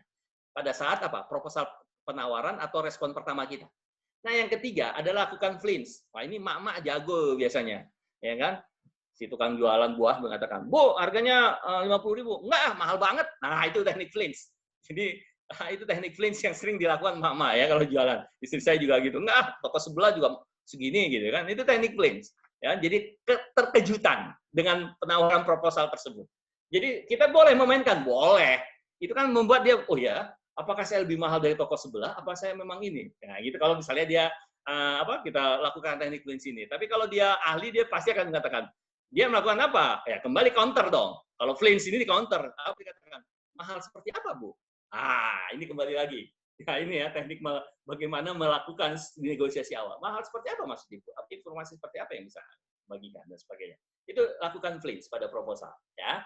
Yang keempat, reluctant seller, reluctant buyer. Ya kesan-kesan inilah ogah-ogah kayak nggak butuh tuh barang, nggak butuh untuk menjual, nggak butuh untuk membeli. Bisa dilakukan, bisa. Ya, ada yang nanya, wah Pak, ini rumahnya dijual ya Pak? Ya, nggak dalam jangka waktu cepat sih, masih ini. Nah, itu kesannya dia melakukan apa? Reluctant seller ya. Wah, kalau kita kejebak, pasti kita, waduh, padahal kita udah pengen nih lihat rumahnya ini bagus ini ya, reluctant seller. Kenapa Mas? Mas ini tertarik dengan rumah. Itu kalau iya, Anda bilang, iya. Wah, itu sudah mulai tuh. Negosiatornya orang yang Anda, dia akan memanfaatkan itu. Ya, itu reluctant seller dan reluctant buyer. Jadi kita lihat tidak hanya secara verbal, bahasa tubuh orang tersebut. Kita harus perhatikan. Itu kemampuan kita. Nah, kemudian vice teknik. Nah, ini adalah apa? Berpikir teknik secara besar. Misalnya contoh Anda bernegosiasi, dia mengajukan harga X, misalnya tadi, 190 juta. Wah, Pak, masa Bapak bisa memberikan harga cuma sebesar itu, Pak? Nah, itu jadi apa? Coba deh Pak tanya misalnya, contoh misalnya misalnya orang ini yang bagian apa namanya itu, ya kayak misalnya produk-produk apa, broker, 190 juta, coba deh tanya deh Mas, sama si penjual yang punya rumah, masa bisa seharga segitu. Nah, itu vice teknik. Coba deh tanya, mungkin bisa kali kurang dan sebagainya. Itu vice teknik, teman-teman sekalian. Nah, itu gambit awal negosiasi. Nah, kemudian gambit tengah negosiasi. Ini juga yang tadi yang awal banyak ya, ini saling simpel aja, yang paling sederhana yang biasa saya lakukan. Gambit tengah negosiasi. Handling non-hire authority. Nah, ini yang paling susah, teman-teman. Udah capek-capek, ternyata kita tahu mereka semua, misalnya tim panelis pun belum mengambil keputusan sama sekali di atas. Nah, bagaimana menghadapi orang seperti ini? Munculkan egonya. Ingat tadi saya katakan orang, apalagi kita udah tahu orang ini sindromnya besar sekali, misalnya senang dipuji, senang menyelamatkan orang. Wah, ini enak. Kita munculkan ego. Wah, tadi kita udah bernegosiasi nih, Pak. Saya rasa pasti pendapat Bapak sebagai orang yang dipercaya dari pimpinan Anda pasti akan mendengarkan apa yang sudah Bapak sampaikan. Tolong Pak, sampaikan. Nah, itu adalah, atau boleh nggak Pak, rekomendasikan kita untuk ketemu dengan kepercayaan yang diberikan kepada Bapak, saya yakin Bapak bisa memfasilitasi kita untuk ketemu. Nah, handling non-hire authority. Munculkan ego, minta dia memberikan rekomendasi kepada kita dan minta komitmennya. Orang yang seperti ini, ya, kalau kita bisa melihat daripada tipologi, melihat bagaimana gaya dia pada saat bernegosiasi, kita belajar apa yang menjadi karakter orang tersebut, maka kita akan bisa memanfaatkan sebenarnya. Ingat tadi, jujitsu negotiation tadi. Kita memanfaatkan kelemahan-kelemahan orang tersebut sebenarnya menjadi itu bagi kita lihat sebagai suatu pihak kelemahan. Akhirnya apa? Bisa mematikan orang tersebut. Itu handling non-hire authority. Dan yang kedua adalah penurunan nilai layanan. Maksudnya apa? Jadi pada saat kita negosiasi, jangan pada saat sudah dikerjakan. Contoh saya tulis di LinkedIn, saya katakan penurunan nilai layanan. Contoh, kalau ada tukang ledeng ya, dia memperbaiki, dia lihat nih ya, dia butuh Anda ada tukang ledeng. Ternyata si tukang ledeng dia punya kompetensi itu dan Anda melihat wah ini kayak berat dan sebagainya. Ya kan, ada berat dan ya tapi walaupun berat paling mengerjakan segini. Terus dia tiba-tiba memunculkan harga X. Wah, kenapa dia munculkan nilai X dan Anda merasa, waduh, ternyata tinggi. Kalau Anda bilang, kalau misalnya tidak memunculkan harga misalnya sekian, Anda ternyata dia bekerja cuma tidak seperti yang Anda perkirakan, yang Anda berpikir sehari, ternyata dia bekerja hanya cuma 10 menit. Anda akan mengapa? Nawar lagi. Makanya penurunan dikatakan penurunan nilai layanan. Anda harus melihat bahwa layanan Anda itu akan nilainya itu akan berkurang, maka harus lakukan di awal harganya. Nah itu kita melakukan negosiasi. Sama kami kayak dunia pelatihan. Kami ada namanya pre-training, ada namanya training, ada post-training. Langsung saya katakan mau dia mau ngambil pre-training, mau post-training, paketnya sekian. Jadi dia punya gambaran, oh itulah yang dilakukan. Oh besar ya yang dilakukan terhadap pelatihan. Oh ternyata tidak hanya selesai pelatihan beres. Ternyata ada waktu sampai 2-3 bulan dia lakukan dan sebagainya. Harus saya di awal mengatakan demikian. Kalau nggak akan mengalami penurunan apa nilai layanan. Oh ternyata yang dikerjakan kayak gini ya. Oh itu orang HR tuh pinter. Wah ini gini ya. Wah kayak gitu contohnya. Ya saya harus melakukan. Oh ya, kami awal adalah lakukan gini-gini. Silakan ini. Jadi harus ada kesepakatan kita. Nah harus ada harganya sekian. Nah itu penurunan nilai layanan. Splitting the difference. Splitting the difference ini adalah kompromi, hampir mirip dengan kompromi. Ya, jangan kita terlalu cepat untuk melakukan kompromi. Biarkan pihak lawan yang memunculkan kompromi jalan tengah. Jadi kalau dia muncul jalan tengah, kita bisa melihat, oh orang itu sebenarnya nilainya yang diharapkan itu segini. Nah, splitting the difference itu seperti itu. Jadi jangan kita yang muncul kompromi itu dari kita. Usahakan dari pihak lawan. Apa yang dilakukan adalah, ya coba kita gali, akhirnya dia merasa bahwa, oh iya, saya harus memberikan. Akhirnya muncul. Makanya tadi dikatakan di awal ada prinsip kita harus sabar. Ya, jangan langsung kasih peluru lagi dan sebagainya. Nah, itu splitting the difference. Kemudian bagian gambit tengah itu ada namanya handling impasse, stalemate dan deadlock. Jadi teman-teman, pada saat kita melakukan suatu proses negosiasi ada namanya impasse. Itu seolah-olah apa? Kita udah bergerak tapi ada satu bagian yang kita seolah-olah buntu. Nggak ada ketemu. Biasanya umumnya apa? Masalah harga. Nah, Anda jangan udah teman-teman yang negosiator langsung apa? Udah, ya udah beres aja lah. Nggak akan ketemu. Enggak, ada namanya teknik set aside gambit. Singkirkan dulu. Oke, Pak Guru, kita tidak bisa mencapai harga di sini. Tapi bagaimana? Kita ulang lagi yang sudah sama. Ini sudah tercapai A, pelayanan tadi ini, kemudian tanggal pengiriman ini. Nah, ini coba kita singkirkan, Pak. Nah, ulangin lagi apa yang sudah deal sehingga apa? Dia agak terlepas. Sudah tidak terlalu kita tidak fokus dulu kepada stalemate atau impasse bagian tersebut. Jadi seolah-olah ini membuat dia buntu, tapi sebenarnya bukan buntu. Kita set aside gambit, kita singkirkan dulu. Nah kemudian kalau sudah ternyata ini dan dia tetap muncul stalemate, nah ini nggak ada pergerakan, tapi ada usaha lagi, tapi masih ada niat dari lawan kita untuk tetap bernegosiasi. Apa yang kita lakukan? Banyak cara teman-teman. Mungkin kita bisa nanyakan lagi apa? Ya ini kayak bagaimana kita seni ya. Misalnya apa? Oke kita ganti deh tempat negosiasinya di mana. Atau mungkin tadi di kantor, sekarang mungkin di lapangan golf. Teman-teman banyak loh, bisnis itu bukan deal di kantor, tapi di lapangan golf. Itu banyak sekali. Ya, kalau teman-teman tahu di level-level atas, itu banyak teman-teman. Jadi nggak akan banyak yang melakukan di kantor, tapi ya, situasinya apa? Menyenangkan. Ya kan? Ganti tempat. Ganti anggota. Mungkin anggota ini terlalu ini. Dia kita melihat, memperhatikan kok ini teman kita selalu menjadi keberatan orang itu. Mungkin dia karena itu terpengaruh. Nah, ganti anggota kita. 1 atau 2 orang anggota kita. Kemudian apalagi? Oh, bisa jadi kita ngobrol sesuatu yang menyenangkan. Tanya kabarnya, ini lagi. Seolah-olah apa untuk ini? Nah, baru kita lihat, oh ternyata ada perubahan dan ada keinginan. Nah, kita bisa, ternyata masih buntu lagi. Ada namanya deadlock. Nah, deadlock, ini sama sekali nggak ada pergerakan. Apa yang dilakukan?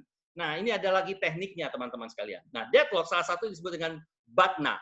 Best Alternative to be Negotiation Agreement. Jadi ada alternatif apa yang terbaik yang bisa kita munculkan untuk dicapai kesepakatan. Nah, salah satu caranya adalah dengan bagaimana? Kumpulkan kembali apa yang sudah disepakati, kemudian kasih ide lagi, lemparkan ide-ide ini dan bagaimana melihat dari pihak lawan, dari pihak kita dan pihak lawan di dalam menanggapi itu. Nah, perlu kreativitas. Jadi kalau dalam deadlock itu perlu kreativitas. Ternyata ide-ide ini ternyata agak susah. Tidak terjadi lagi kesepakatan. Nah, deadlock yang kedua, selain BATNA, apa yang kita lakukan adalah dengan menggunakan pihak ketiga. Itulah tadi, bisa menggunakan mediator.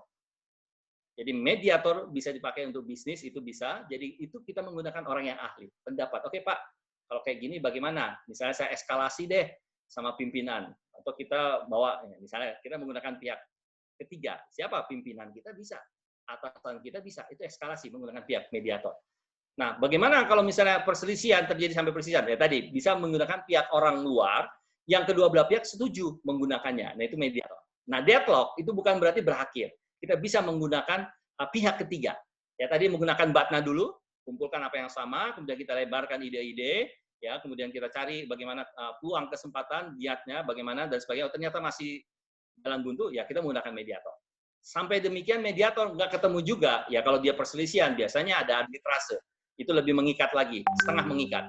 Kalau sampai arbitrase nggak ini, maka ada tahapan di dispute resolution, namanya apa? Litigasi. Jadi orang kebanyakan apa? Kalau ada masalah, konflik, udah langsung ke litigasi. Sebenarnya banyak tahapan, ada beberapa tahapan yang harusnya bisa dilakukan, sebenarnya menghemat di dalam segi biaya. Nah, mintalah selalu trade off. Istilah yang tadi saya katakan, nggak ada yang gratis. Jadi pada saat kita meminta ini, pertukaran tadi, ya kita harus mendapatkan lah. Kalau kita kasih 2, minimal 1. Jangan kita kasih, kalau bisa 1, balik lagi 1. Itu lebih bagus. Tapi yang kita kasih, wah ini kayaknya dia nggak ini juga, ya kita yang nggak, kurang sabar. Kita belum mempunyai kemampuan. Harus ada trade off-nya. Nah, kita saksikan film. Ini salah satu cuplikan negosiasi deadlock. Judulnya adalah Naga Bonar jadi 2. Ya, ini saya di waktunya hanya cuma 4 menit karena memang aturan tidak boleh lebih dari 10 menit.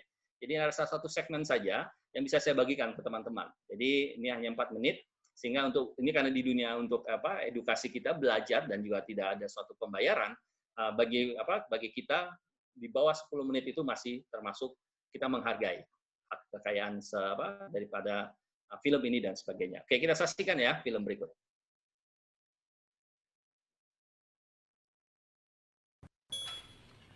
Tidak sia-sia kau aku sekolahkan sampai ke luar negeri. Bapak mau aku dan rekan-rekanku ini terus maju kan? Iyalah, kalau bukan kalian yang muda-muda ini, siapa lagi? Di depan kita ada sebuah proyek besar. Itu dia makanya aku mengundang Bapak untuk datang ke Jakarta. Aku sudah lihat apa yang kalian kerjakan di sini. Makanya aku pikir sekarang sudah saatnya aku pulang. Aku rindu makmu, rindu nenekmu, dan pamanmu si Bujang. Bukannya udah mati? Thank you, Bang. Ada pemilik modal dari luar negeri. Dia ingin membuat resort atau tempat peristirahatan. Nggak tahu nyala aku. Kenapa aku yang ditawarkan menjadi rekan bisnisnya? Nama Bonaga udah sampai ke luar negeri, Om. Janganlah kau berlebih-lebihan. Tapi benar kan? Makin heran lagi aku begitu tahu daerah lokasi resort itu akan dibuat, Pak. Di sini lokasinya. Kau ini macam mayor Belanda itu saja. Menunjukkan aku peta supaya aku memberitahu di mana markas pasukanku. Mana aku mengerti? Aku belum bisa baca. Peta ini adalah peta lokasi perkebunan kelapa sawit kita.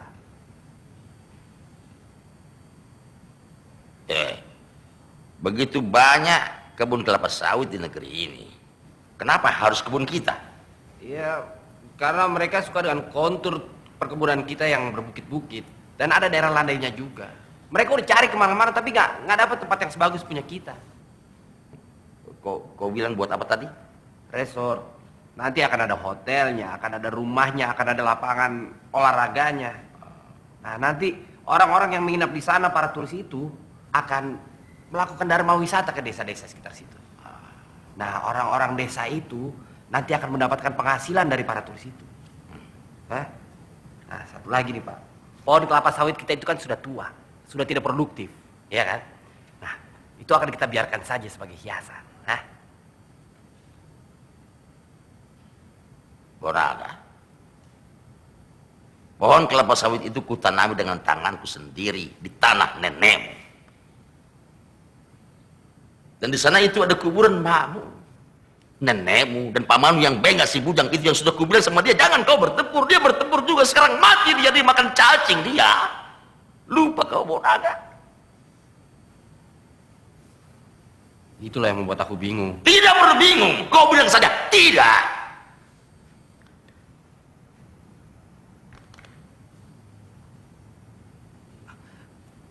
Begini Om, kalau ini jadi, nilai proyeknya tidak akan kurang dari 2 triliun. Ya Bon ya? Proyek terbesar yang pernah kita kerjakan. Ini akan buat Bonaga jadi pengusaha medan paling sukses Jakarta, Om. Jangan berlebih-lebih lah, Ron. Tapi bener kan? Orang bilang, kesempatan baik nggak datang 2 kali, Om. Sayang sekali kalau kita lewatkan. Kalau gagal, investor kita memikir kita nggak becus. Not worth it. Mereka malah mencari orang lain, Om. Balik tadi pengusaha kelas cacing. Bikin rumah 3x7. Yang nggak ada lapangan sepak bolanya. Yang ada lapangan sepak bolanya.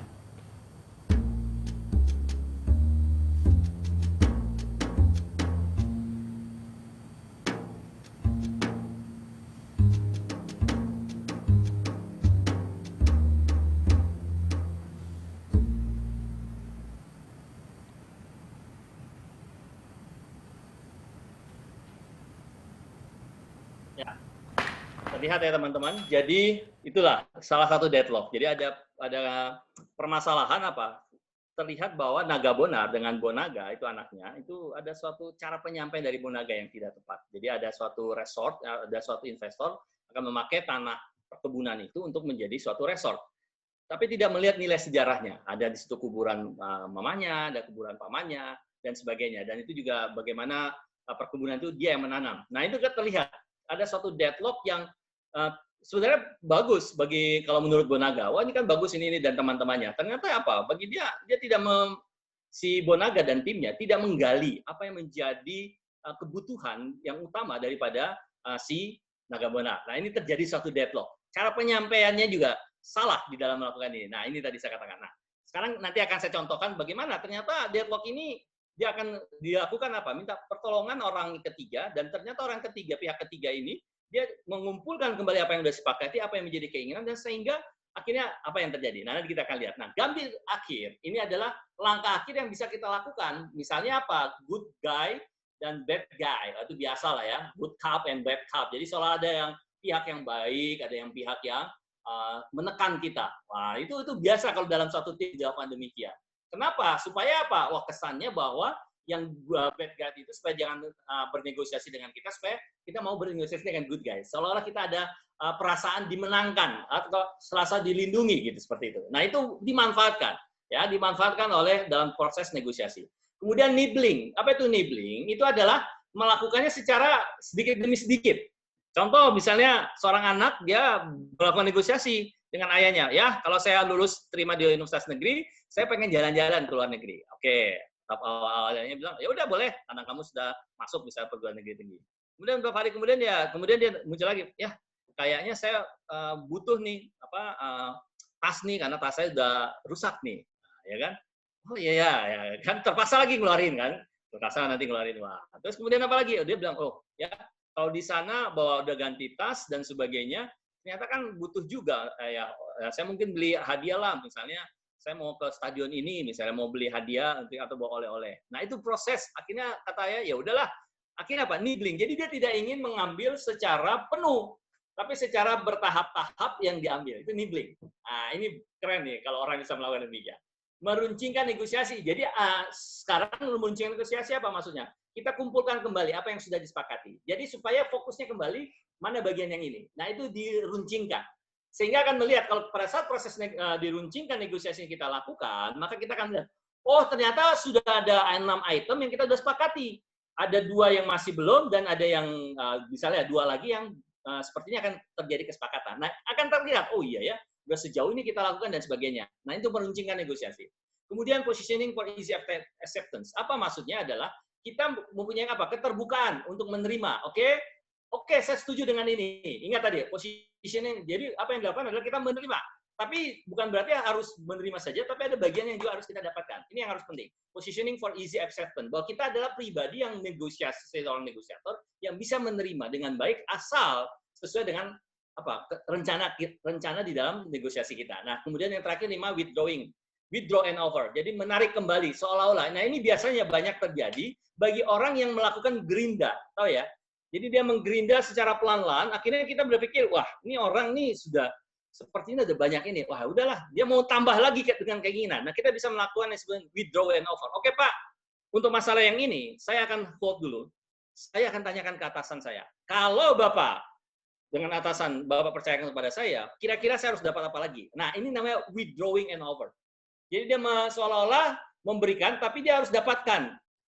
Oke, nah kemudian dia kembali lagi. Oh Pak, ternyata tidak bisa sama atasan saya Pak. Bapak tadi minta harganya misalnya X. Ternyata atasan saya bilang, saya hanya bisa menerima X minus 1 Pak. Misalnya kayak gitu. Nah, akhirnya apa? orang yang tadi menawarkan itu akhirnya ya udah deh sepakat. Nah, itu namanya withdrawing an offer. Jadi dia menolak. Nah, kelima bagian ini semua tadi gambit tadi teman-teman, itu Anda yang tahu menggunakan yang mana. Teman-teman yang harus pelajari bagaimana sikap daripada seorang negosiator. Ini yang 5, withdrawing an offer, yang sebenarnya sudah mau jadi, tiba-tiba Anda lakukan, Anda tidak menyadari orangnya, ya ini bumerang. Anda bisa melakukannya kalau Anda sudah memahami apa, oh ternyata orang ini sebenarnya juga butuh, tapi dia menggrinda saya. Nah, bagaimana kesempatan ini bisa saya ambil juga. Jelas ya teman-teman sekalian. Nah, terakhir, ini kita saksikan dulu film. Nah, ini cuplikan film mengatasi negosiasi deadlock. Ya, kita saksikan dulu film berikut. Nah, ini sekarang dia menggunakan mediator ya. Orang yang sangat seluas dalam menyampaikannya, sehingga akan bisa diterima. Kita. Hey, Monita akan memperlihatkan sesuatu sama Bapak. Hah? Apa itu? Aimon, Bu Naga cerita kepada saya bahwa ia sudah membuat Bapak kecewa sehingga Bapak mau pulang hari ini. Kau. Bu Naga tidak ingin Bapak pulang dengan perasaan sedih dan kecewa, Pak. Makanya dia ingin memperbaiki caranya menyampaikan sesuatu. Apa itu? masalah kebun kelapa sawit kita, Pak. Sudahlah. Kau cari saja kebun kelapa sawit yang lain. Iya, aku akan lakukan itu, Pak. Tapi lihat saja lah ini dulu. Baru setelah itu Bapak boleh pulang. Oke, Pak Naga Bonar. Kami akan menunjukkan kepada Bapak bahwa tidak ada maksud Bu Naga menjual perkebunan itu. Ini adalah usaha kerjasama dengan pihak lain yang memiliki dana, Pak.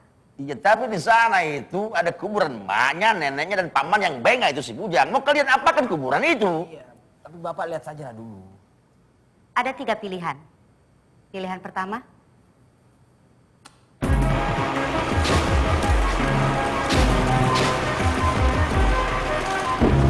tiga kuburan diratakan saja dengan tanah. Habis perkara. Pulang aku. Pak, Bapak sabar dulu. Ini belum selesai. Bapak lihat saja dulu. Ya. Itu baru kemungkinan yang pertama, Pak. Pilihan keduanya seperti ini.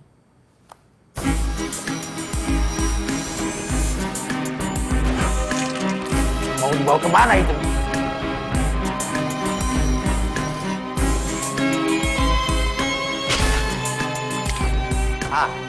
Dua kuburan lainnya dipindah juga. Tega kali kau mau naga. Mereka dilempar macam koper begitu saja. Apa kata dunia? Aku lebih tahu soal dunia karena aku sudah keliling dunia. Ayo, Mon, teruskan, Mon. Sudah pulang aku. Bapak, lihat dulu ini. Kemungkinan ketiganya seperti ini.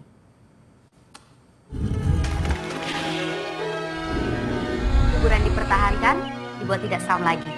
Dibuatkan taman sehingga anak-anak tidak takut dan bisa bermain. Jadi dengan adanya taman ini, Diam kau! Aku mau tanya sama kau, Monita. Apa tidak aneh kalau kuburan dijadikan tempat bermain anak-anak? Kenapa membiarkan kuburan menjadi tempat yang seram, Pak? Bukankah keriangan anak-anak yang bermain juga membuat gembira orang-orang yang ada di dalam kubur? Jadi, makku, nenekku, dan pamanku si Bujang tidak akan kesepian lagi. Dan nanti kalau Bapak mau berziarah ke sana, bisa sambil bermain-main bersama anak-anak. Hah? Betul, Om. Jadi nanti kalau Om punya cucu... Dan kau juga diam! Aku mau tanya sama kau. Ini sebetulnya pikiran kau atau pikiran si Bonaga? Ini pasti pikiran kau ini. Tugas saya memang memberi saran dan masukan untuk Bonaga, Pak. Kiraan aku itu sebetulnya, Pak. Tapi Monita menyampaikannya lebih baik. Dua orang ini memang cocok, Om. Kau juga diam! Aku kan sudah bilang sama kalian. Teman-teman sekalian, jadi terlihat bagaimana situasi yang tadi deadlock dengan menggunakan pihak tiga dengan cara penyampaian dan alternatif yang dilakukan oleh seorang mediator itu menjadi lebih membuat si Naga Bonar ayahnya bisa menerima ide-ide ini yang sebenarnya ide itu adalah berasal dari si Bonaga. Kenapa tadi pemahamannya bahwa istilahnya bahwa akan dijual dan ada makam dan sebagainya akan diperlakukan seperti apa. Nah, bagaimana dengan pohon karetnya dan sebagainya. Itu yang menjadi tidak dipahami. Jadi akan terjadi dialog dan sebagaimana dan dilakukan dengan menggunakan mediator. Nah, kesimpulannya teman-teman, jadi itu, maka kita harus melihat bahwa ada 7 langkah di dalam kita melakukan suatu kesepakatan di dalam negosiator. Saya mengenal dengan nama respect. Itu jadi suatu singkatan, jadi kita harus punya saling menghargai. Apa respect itu? Yang pertama adalah ready yourself. Tadi saya mengajarkan apa tujuan kita, mungkin berapa kali kita melakukan negosiasi, makanya kita butuh negotiation planner. Tujuan untuk bisa menentukan negotiation planner. Ready yourself. Apa yang menjadi kewajiban kita? Knowing your customer, knowing your product, knowing semuanya. Itu harus kita tahu variabel mana yang harus kita berikan, mana yang kita lepaskan, dan sebagainya. Kemudian explore each other needs, jajaki kebutuhan. Kemampuan kita berkomunikasi itu sangat penting. Mulai dari tahap awal mungkin kita mulai diundang dan sebagainya. Kita tanya siapa yang akan hadir dan sebagainya, apa yang akan dinegosiasikan kira-kira kemungkinan dan sebagainya. Kemudian pada saat kita masuk dalam negosiasi, maka explore each other itu sangat penting. Kemampuan kita menggali ini. Nah, setelah itu baru kita masuk yang S, signal for movement. Jadi ada mungkin gerakan yang daripada siapa lawan kita untuk sepertinya dia ingin memulai masuk, menyetujui ini. Nah, ini harus ada signal for movement, isyarat untuk melangkah. Anda harus melakukan namanya bracketing. Jadi harus bisa membracket dia sehingga orang itu akhirnya setuju dengan apa yang kita lakukan. Jadi harus diperkecil. Itu namanya signal for movement. Kemudian bid proposal. Ini proposal awal. Jadi kita bisa menyelidiki dengan memberikan suatu proposal awal. Di awal, ini biasanya di gambit tengah nih kita lakukan. Jadi proposal awal supaya minta persetujuan dari orang tersebut. Kemudian baru kita lakukan lagi pertukaran exchange concession, tukar konsesi, yang mana yang bagian utama yang kita harus dapatkan, mana yang harus kita berikan. Baru kemudian close the deal, jadi tutup transaksinya. Jadi kesepakatannya ya oke, dan terakhir adalah tie up the loose end. Ingat harus diulang kembali apa yang sudah disepakati dan kalau bisa dirujuk di dalam suatu kontrak. Itulah bagian yang masing-masing ini ada tahapannya, tapi karena keterbatasan waktu, tapi inilah bagian yang disebut dengan 7 langkah menuju kesepakatan. Sampai sejauh ini saya silakan kepada teman-teman, ada yang mau bertanya. Silakan Ibu, saya silakan. Oke, baik. Luar biasa ya pemaparannya, walaupun ini di-pack ya Pak Guru ya. Ya, betul. Padahal ini masih luas banget gitu kan pemaparannya gitu. Tapi Pak Guru udah dibikin sedemikian compact. Nah, mungkin kita langsung buka aja untuk tadi ada beberapa teman-teman yang udah bertanya ya di chat box. Mungkin kita bisa langsung ambil aja. Ada pertanyaan dari Mbak Sina Indriani. Halo Pak, saya ingin bertanya, apakah ada tips dan saran bagi orang introvert dalam melakukan negosiasi yang sukses dan tepat? Seperti salah satu contohnya yang saya rasakan, kalau orang introvert mudah merasa tidak enak dan tidak nyaman saat berhadapan dengan orang baru. Terima kasih. Oke. Ya, terima kasih Ibu Apra, terima kasih Ibu, siapa tadi yang nanya? Bu Sena. Sena ya, oke Bu Sena, terima kasih untuk pertanyaan yang sangat bagus sekali. Ya, saya memang orang ekstrovert, Bu Sena. Jadi saya juga belajar dari teman-teman tim saya di bagian yang introvert. Mereka kalau di dalam perencanaan, mereka orang hebat. Ini kelebihan orang introvert. Orang introvert itu perencanaan lebih detail, tujuannya itu jelas. Beda dengan orang ekstrovert seperti saya. Saya orang yang, saya memilih dengan hanya saya, beberapa teman saya lihat orang ekstrovert. Itu kelemahannya mereka adalah tadi, tidak punya tujuan yang spesifik, tidak punya perencanaan yang spesifik. Nah, cara mengkomunikasikan, apa yang membedakan antara ekstrovert dan introvert mengkomunikasikan? Memang orang ekstrovert pinter ngomong, pinter mempengaruhi. Tapi satu hal yang kurang dari mereka, kemampuan mereka untuk mendengarkan, tidak. Mendengarkan dan mengamati, itu hanya dimiliki oleh orang-orang introvert. Lebih detail, lebih ini. Dia pasti akan mengamati. Ada bagian-bagian yang kita orang ekstrovert, itu akan skip, lepas. Nah, makanya saya suka dengan orang-orang introvert kalau dalam tim saya adalah, apa yang saya lakukan, dia akan mencatat. Ada sesuatu kekurangan saya, dia akan tambahkan. Misalnya di angka misalnya, yang saya mungkin kalau angka mungkin tidak terlalu ini, atau ada tahapan, atau ada tambahan. Nah, itu kekuatan kita orang-orang teman-teman yang introvert. Nah, kalau misalnya perorangan bagaimana? Anda, orang introvert, Anda memang kekuatannya tadi, Anda harus punyalah catatan-catatan. Jadi kalau misalnya Anda masih baru beberapa kali, Anda bikin aja catatan, sejauh mana, dan sebagainya. Itu akan mem-guidance Anda, teman-teman sekalian, untuk tetap fokus. Beda dengan kami orang extrovert, kalau saya sendiri, itu bisa kemana-mana. Kayak tadi mungkin teman-teman sadar nggak sadar, mungkin saya jadi kemana-mana juga menjelaskan. Walaupun sudah ada guidance-nya. Saya ini ada guidance-nya nih ya, saya bikin juga. Tapi tetap, saya kadang kemana-mana. Nah, itu yang kalau orang introvert enggak. Mereka fokus dan itu lebih efektif dan efisien. Kalau ketemu dengan orang yang super sibuk seperti yang tadi saya katakan, kita bernegosiasi, lawan kita orang yang super sibuk, kita orang introvert bisa mengarahkan dan waktu ini tepat. Mereka sangat menghargai. Jadi ada kelebihan, ada kekurangan. Jadi manfaatkan kelebihan. Jadi bukan dipermasalahkan, saya kurang ini. Lihat kelebihanmu. Saya katakan demikian. Jangan kita fokus pada kekurangan kita, fokus pada kelebihanmu. Itu yang harus kau pakai senjatanya. Kalau saya, kekuatan saya adalah mempengaruhi, meyakinkan. Tapi kalau data, kurang. Saya nggak terlalu kurang, walaupun saya udah belajar membaca dan sebagainya, masih kurang dibandingkan teman-teman yang introvert. Jadi saya harus kuat apa? Ya kelihatan seperti orang yang mungkin kata apa ya, sebagai orator, meyakinkan, mempersuade gitu ya. Tapi kalau data, karena kalau udah mati gua gitu kan, itu yang tidak terlihat. Saya harus bisa bermain seperti artis, memodifikasi diri saya. Oke. Biasa gaya buying time saya, oke, memang, nah kayak gitu tuh buying time kita. Atau kalau kita data nggak ada, mungkin besok atau 2 hari lagi saya kirim. Nah itu orang yang extrovert, biasa kadang-kadang demikian. Jadi kelemahannya pasti akan tahu, ini orang, seorang negosiator hebat, dia lihat, ini orang kurang data. Makanya, saya harus melatih diri saya. Saya harus melatih apa kehebatan. Oke, tapi saya juga harus mempersiapkan. Jadi jangan khawatir teman-teman introvert. Umumnya, kalau saya baca riset teman-teman sekalian, boleh dicek, orang-orang yang jago bernegosiasi, ternyata orang-orang introvert. Orang-orang introvert. Anda boleh riset, saya bohong apa tidak, Anda silakan. Orang-orang introvert, kenapa? Mereka fokus, mereka detail, dan mereka tidak hanya bicara banyak bunga-bunganya, jadi pada pokok permasalahan. Itu beda dengan kita, kami orang-orang extrovert yang banyak bunga-bunganya di mana-mana.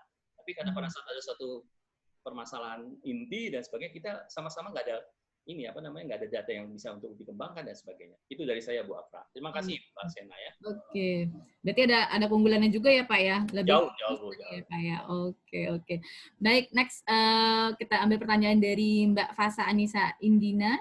Selamat pagi Pak, saya Fasa Anissa dari Palembang ingin bertanya, bagaimana cara menghadapi negosiasi yang mengarah pada paradigma negatif di mana lawan bicara kita cenderung menitik beratkan pada perbedaan? Terima kasih sebelumnya Pak. Gimana tuh Pak? Makasih Mbak Fasa, ini juga pertanyaan yang sangat bagus. Semoga jawaban saya juga bisa memberikan pemikiran kepada Mbak Fasa.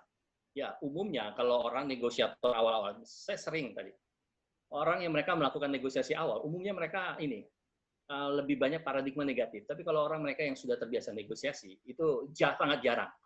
Sangat jarang ya. Kalau awal-awal, jadi kalau rookie, kalau istilah saya rookie itu kita ketahuan nih, dia mau menunjukkan, misalnya saya dengan masuklah ke suatu perusahaan X, saya tahu dia posisinya masih orang pertama lah, saya berhadapan langsung, bahkan saya sebagai ini kan pengambil keputusan, saya tahu bukan pengambil keputusan, rookie lah, saya bilang kan, wah dia gini-gini, tapi saya selalu mengedukasi. Jadi apa yang saya lakukan adalah mengedukasi orang tersebut, bahwa saya mulai, saya akan mengedukasi supaya dia saya lakukan gini, hari ini kita akan membicarakan tentang topik ini. Apakah hal demikian menjadi persetujuan? Kita dapatkan dulu agreement. Oh iya, Bu. Ya Pak, betul. Kita hari ini bicara tentang topik misalnya apa? Kerjasama kemungkinan ini. Saya mencoba mengasumsikan aja semuanya dulu. Oke, ya. Beberapa bagian mungkin saya akan bisa bagikan. Nah, jadi kita akan mulai berikan alternatif kepada orang tersebut sebagai edukasi kepada orang tersebut. Nah, itu yang kita lakukan. Kalau terlihat dia mulai ini dan apalagi orang ini bukan pengambil keputusan, apa yang harus saya lakukan? Saya dengerin aja. Yang kedua, saya harus dengerin aja. Oke, apa maunya dia, dengerin, sampai dia senang. Ingat, teman-teman sekalian, orang yang berpikiran negatif, kuncinya adalah kita banyak mendengarin, kita memberikan suatu apresiasi kepada orang itu. Sincere ya, jangan, ini kan banyak orang yang nggak sincere.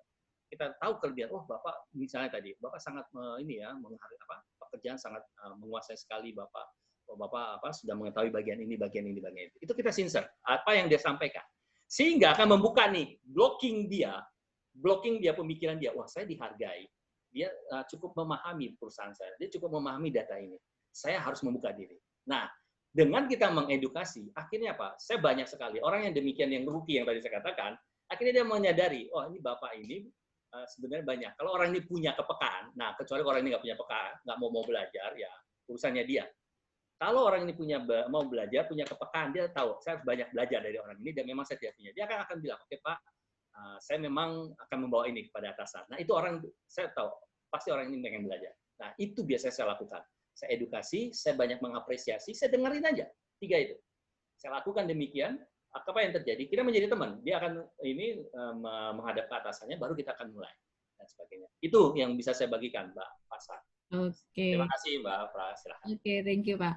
Ini ada Pak Bramansyah raising hand ya, Pak ya. Oke, boleh silakan, Pak. Silakan, Mas. Tanyakan langsung. Oke, sebentar ya. Sudah. Ya. Terima kasih, Bu Afra, Pak Guru. Ya, sama-sama. Assalamualaikum warahmatullahi wabarakatuh. Jadi gini, Pak, saya mau tanyakan. Di pandemi ini kan banyak orang yang kehilangan pekerjaan, Pak ya. Ya. Jadi kalau kita masih ada pekerjaan, mungkin kita masih ada power. Kalau kita misalkan di hire, kita masih ada power untuk nego gaji. Nah, permasalahan yang sekarang, ketika kita sudah tidak bekerja, otomatis power untuk nego gaji itu kan sedikit berkurang. Betul. Daripada kita sewaktu kita masih bekerja, kita masih punya database, kita masih punya harga, kita masih bisa tinggi. Nah, bagaimana cara kita bernegosiasi dengan recruiter agar harga kita masih tinggi. Jadi setidaknya yang sekarang yang kita alami, bahwa kita sering disudutkan dengan UMR atau UMK. Padahal kita tahu dong kredibilitas kita, database kita, dengan pengalaman kita. Mungkin mereka tahu, tapi karena mungkin dengan kondisi pandemi yang seperti ini, mungkin banyak ada ya, UMK aja, udah harga segini. Kita nggak memiliki power untuk negosiasi. Gimana caranya itu, Pak Guru, biar kita bisa tetap menjual diri kita? Terima kasih. Terima kasih, Pak Bramansyah. Pertanyaan yang sangat bagus, dan saya melihat harus dari dua perspektif, Pak Bramansyah ya. Jadi tidak bisa hanya dari perspektif kita sebagai yang direkrut, dan tidak melihat dari perspektif daripada rekrut yang merekrut kita, atau perusahaan yang merekrut kita. Kita harus melihat ini. Nah, itulah makanya tadi kita harus punya tujuan, negotiation planner, Pak. Oke, kita harus kembalikan kepada tujuan kita. Yang paling utama, Pak, kita misalnya contoh, kita bikin variabel. Paling utama saya misalnya bikin variabelnya. Kalau saya di posisi Pak Bramansyah, saya diterima bekerja. Oke, itu pasti pertama. Variabel kedua, kalau berterima kerja, oke, kalau saya akan hitung misalnya, UMR lah, ya. Kemudian jarak saya ke sini, kemudian saya bisa mempertanggungjawabkan misalnya dalam hal apa, jarak misal rumah, kemudian saya punya certified apa misalnya gitu, dan bisa memberikan kontribusi. Itu. Jadi saya bisa menaikkan harga ini, tapi Anda juga harus perhatikan. Kalau saya memberikan kontribusi dulu adalah seperti ini, dan nah ingat, Anda kenalin dulu juga perusahaan tersebut. Anda harus melihat juga, teman-teman, lihat perusahaan ini, sebenarnya dia perusahaan besar atau gimana? Atau mungkin dia perusahaan pemula, ya baru atau startup, tapi dia atau perusahaan menengah, tapi dia saya lihat kok konsistensinya atau produk atau misalnya jenis industrinya apa, ini memungkinkan. Nah, tapi kalau perusahaan besar, misalnya tapi produksinya itu turun, apakah kita layak untuk meminta seperti itu? Apakah kontribusi saya juga bisa memberikan sesuatu yang baik kepada perusahaan tersebut? Itu harus kita pertimbangkan, Pak. Jadi jangan kita melihat hanya perspektif kita pada saat kita menyusun variabel. Makanya tadi di awal saya katakan knowing your customer. Maka customer itu maksudnya siapa? Lawan saya dalam bernegosiasi. Semuanya, termasuk orangnya itu yang bernegosiasi sama saya, sama perusahaannya, bisnisnya apa, dan sebagainya. Sama seperti saya, Pak. Kalau saya kasih konsultan sekarang, Pak, dengan yang waktu zaman dulu, offline dan online, jauh, Pak, turunnya. Saya mau ngatakan, wah, saya zaman dulu offline saya segini. Padahal fasilitas saya sama, Pak. Usahanya sama. Ya, kan saya nambah biaya apa? Biaya internet, biaya ini, orang, dan sebagainya. Kan itu tambahan biaya. Tapi saya mengurangi separuh. Nekat saya bilang ini. Ya. Kenapa? Saya berharap, pemikiran saya adalah, saya berharap saya memberikan kontribusi. Karena saya tahu nanti perusahaan ini kalau kontribusinya dia baik, dan sebagainya, dia pasti. Kalau ingat tadi, saya mengasumsikan pemikiran saya adalah orang ini pun harus punya kebaikan tadi mengenai minimal tadi. Oke, saya tadi makanya yang kedua saya akan tentukan berapa yang saya sepakati. Angkanya UMR ditambah misalnya. Saya misalnya punya anak dan kebutuhan kami. Ingat, Pak, bukan keinginan, kebutuhan saja kita hitung. Kebutuhan segini-segini. Saya punya sertifikat ini dan saya akan memberikan kontribusi. Saya punya pengalaman, kompetensi segini, dan saya bisa memberikan kontribusi sekian. Coba Anda hitungkan. Nah, kemudian Anda lihat, perusahaan ini bagaimana ya? Oh, ternyata perusahaan ini misalnya perusahaan besar. Jangan Bapak pikir ya, perusahaan besar itu produksinya besar, Pak. Ya, kalau kecuali sekarang apa? IT, teknologi lah. Ya. Kalau dia fast moving consumer good mungkin. Tapi kalau perusahaan-perusahaan yang lain, Pak, industri konstruksi yang besar-besar, itu Pak hampir cuma 10%. Nah, maksud saya, Pak, 10% yang masih bisa bertahan dan kuat dan sebagainya. Nah, tapi kalau Bapak tahu ini perusahaan menengah, Anda bisa menentukan. Nah, Anda negosiasi. Nah, inilah kepentingan kita. Oke, saya taruh nilai misalnya udah tadi UMR, ditambah saya misalnya keluarga, kebutuhan, jasa transportasi, kemudian saya bisa memberikan kontribusi misalnya, tapi tidak dengan apa, nah baru apa dia tidak asal-asalan ngomong apa dan sebagainya. Nah kemudian baru saya bicara tadi, oke, kalau misalnya yang kontribusi ini, ya biasa kalau orang sales ada insentif, tapi kalau misalnya bukan non sales bagaimana? Nah itu nanti Anda bisa melakukan di tahap awal negosiasikan adalah, oke Pak, Bu, kalau nanti 6 bulan ternyata saya banyak memberikan ini, kan KPI kita setiap berapa? 6 bulan atau 1 tahun. Di awal boleh kita bicarakan. Setahu saya harusnya boleh. 1 tahun saya harus ada ini. Terus terang saya keberatan. Dan ada apa lagi? Mungkin ada slip gaji yang kan mungkin kita bisa buktikan sebelumnya kepada mereka. Berapa yang kita terima, apa yang kita ini. Dan ada paklaring ya istilahnya ya, ada rekomendasi dan sebagainya itu. Nah itu kan bisa menjadi bukti buat mereka. Bahwa saya tidak asal ngomong loh. Bahwa saya tidak bawa ini. Dan itu kan semua jelas Pak.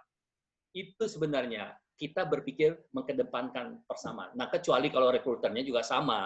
Sering yang terjadi adalah, saya nggak menyalahkan rekruter, bisa juga user, ya. Tapi kita juga bisa memahami dari mereka, perspektifnya mereka, oh kenapa, apa yang mereka menjadi ini. Nah disitulah prosesnya Pak, proses ini. Tapi pasti ada yang nanya, Pak kan waktunya Pak, ini dan sebagainya. Mungkin mereka akan ini mencari ini. Ya kembali, tujuan kita yang utama yang mana? Kalau masih memungkinkan, ingat, Anda berhadapan dengan siapa negosiatornya. Kalau di awal-awal dia bilang gini, ya Pak, saya hanya punya waktu hanya misalnya, sangat kejamnya dibilang, usernya sama recruiternya bilang, oke kita cuma punya waktu 15 menit, 20 menit. Yang mana tujuan utama Bapak? Tapi kalau masih dia nggak ngomong seperti itu, kita masih bisa punya kesempatan untuk melakukan negosiasi. Lakukan Pak semaksimal. Itu tadi saya katakan, mengedukasi lah.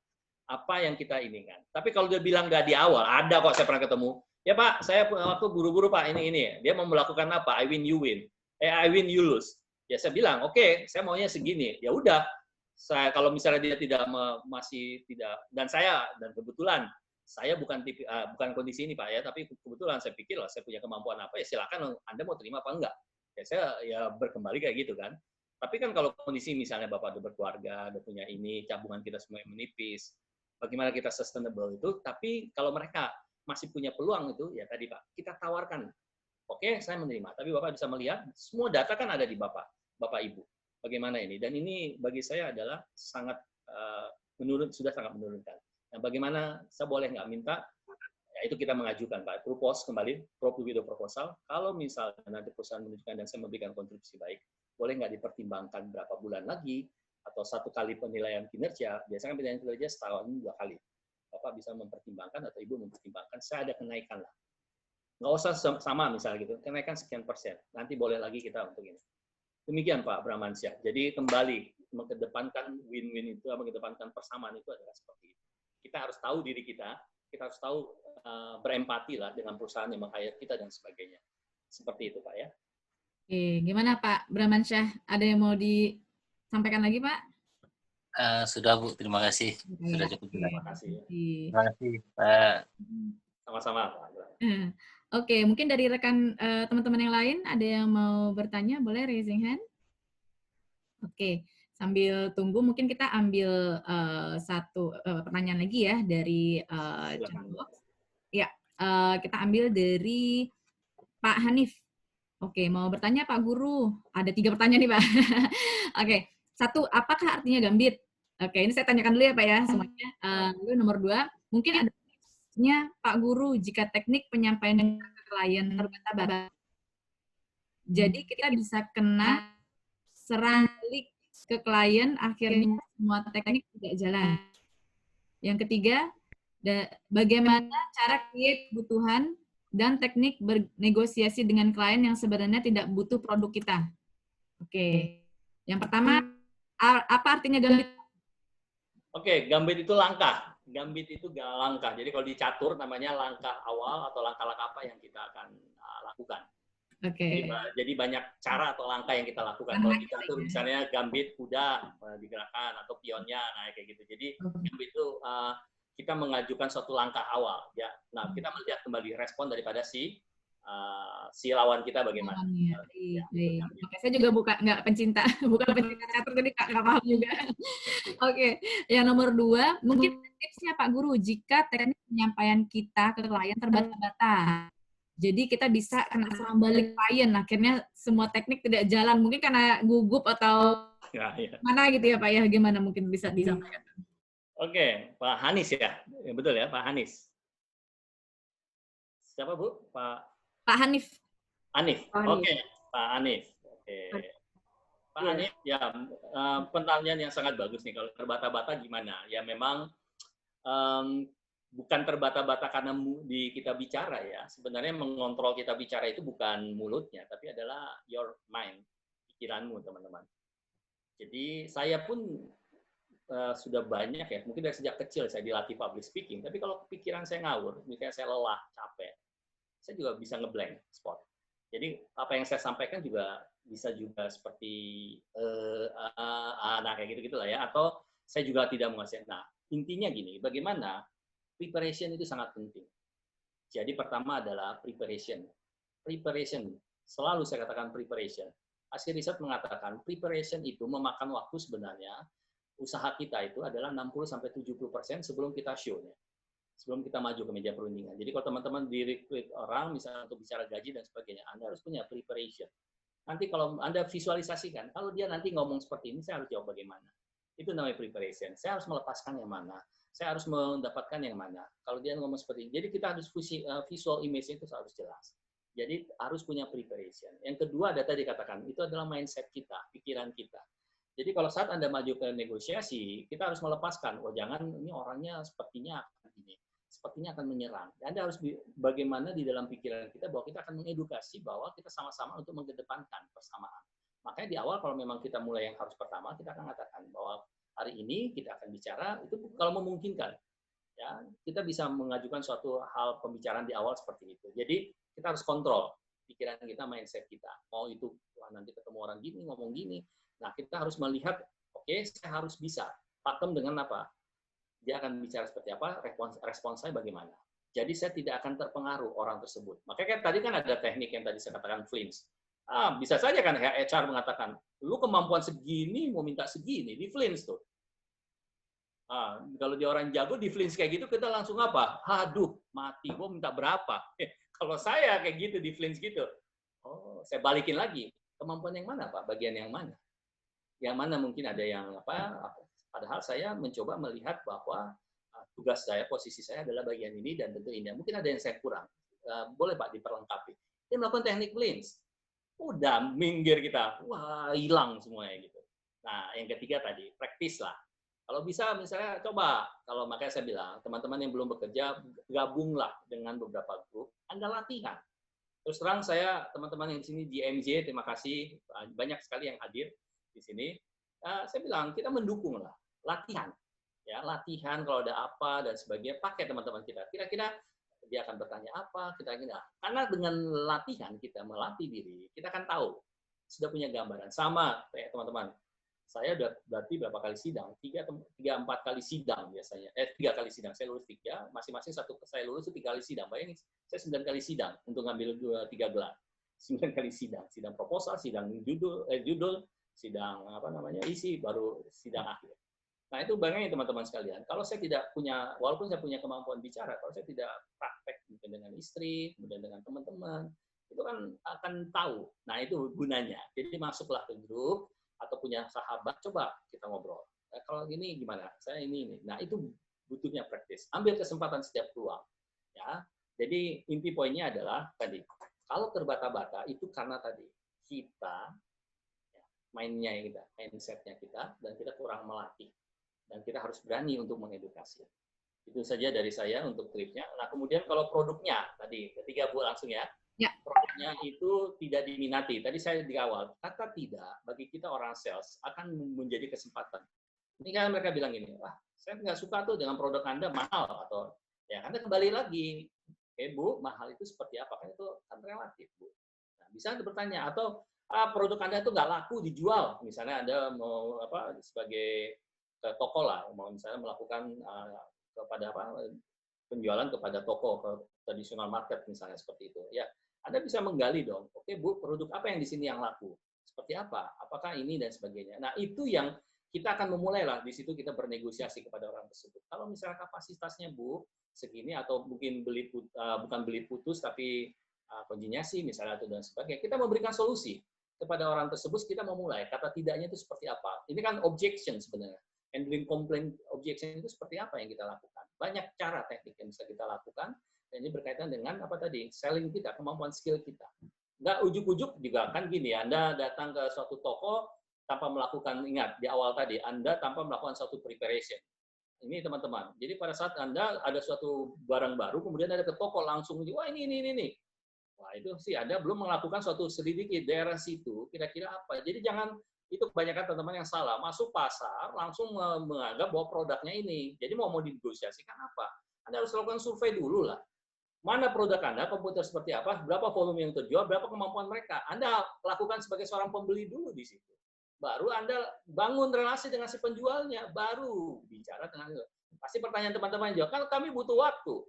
Ya, butuh waktu. Apakah Anda mau melakukannya? Ya, Anda mungkin hari pertama atau pagi datang siang, nah masih mungkin sore. Itu kemampuan kita memanage waktunya. Kita yang harus punya planning yang jelas.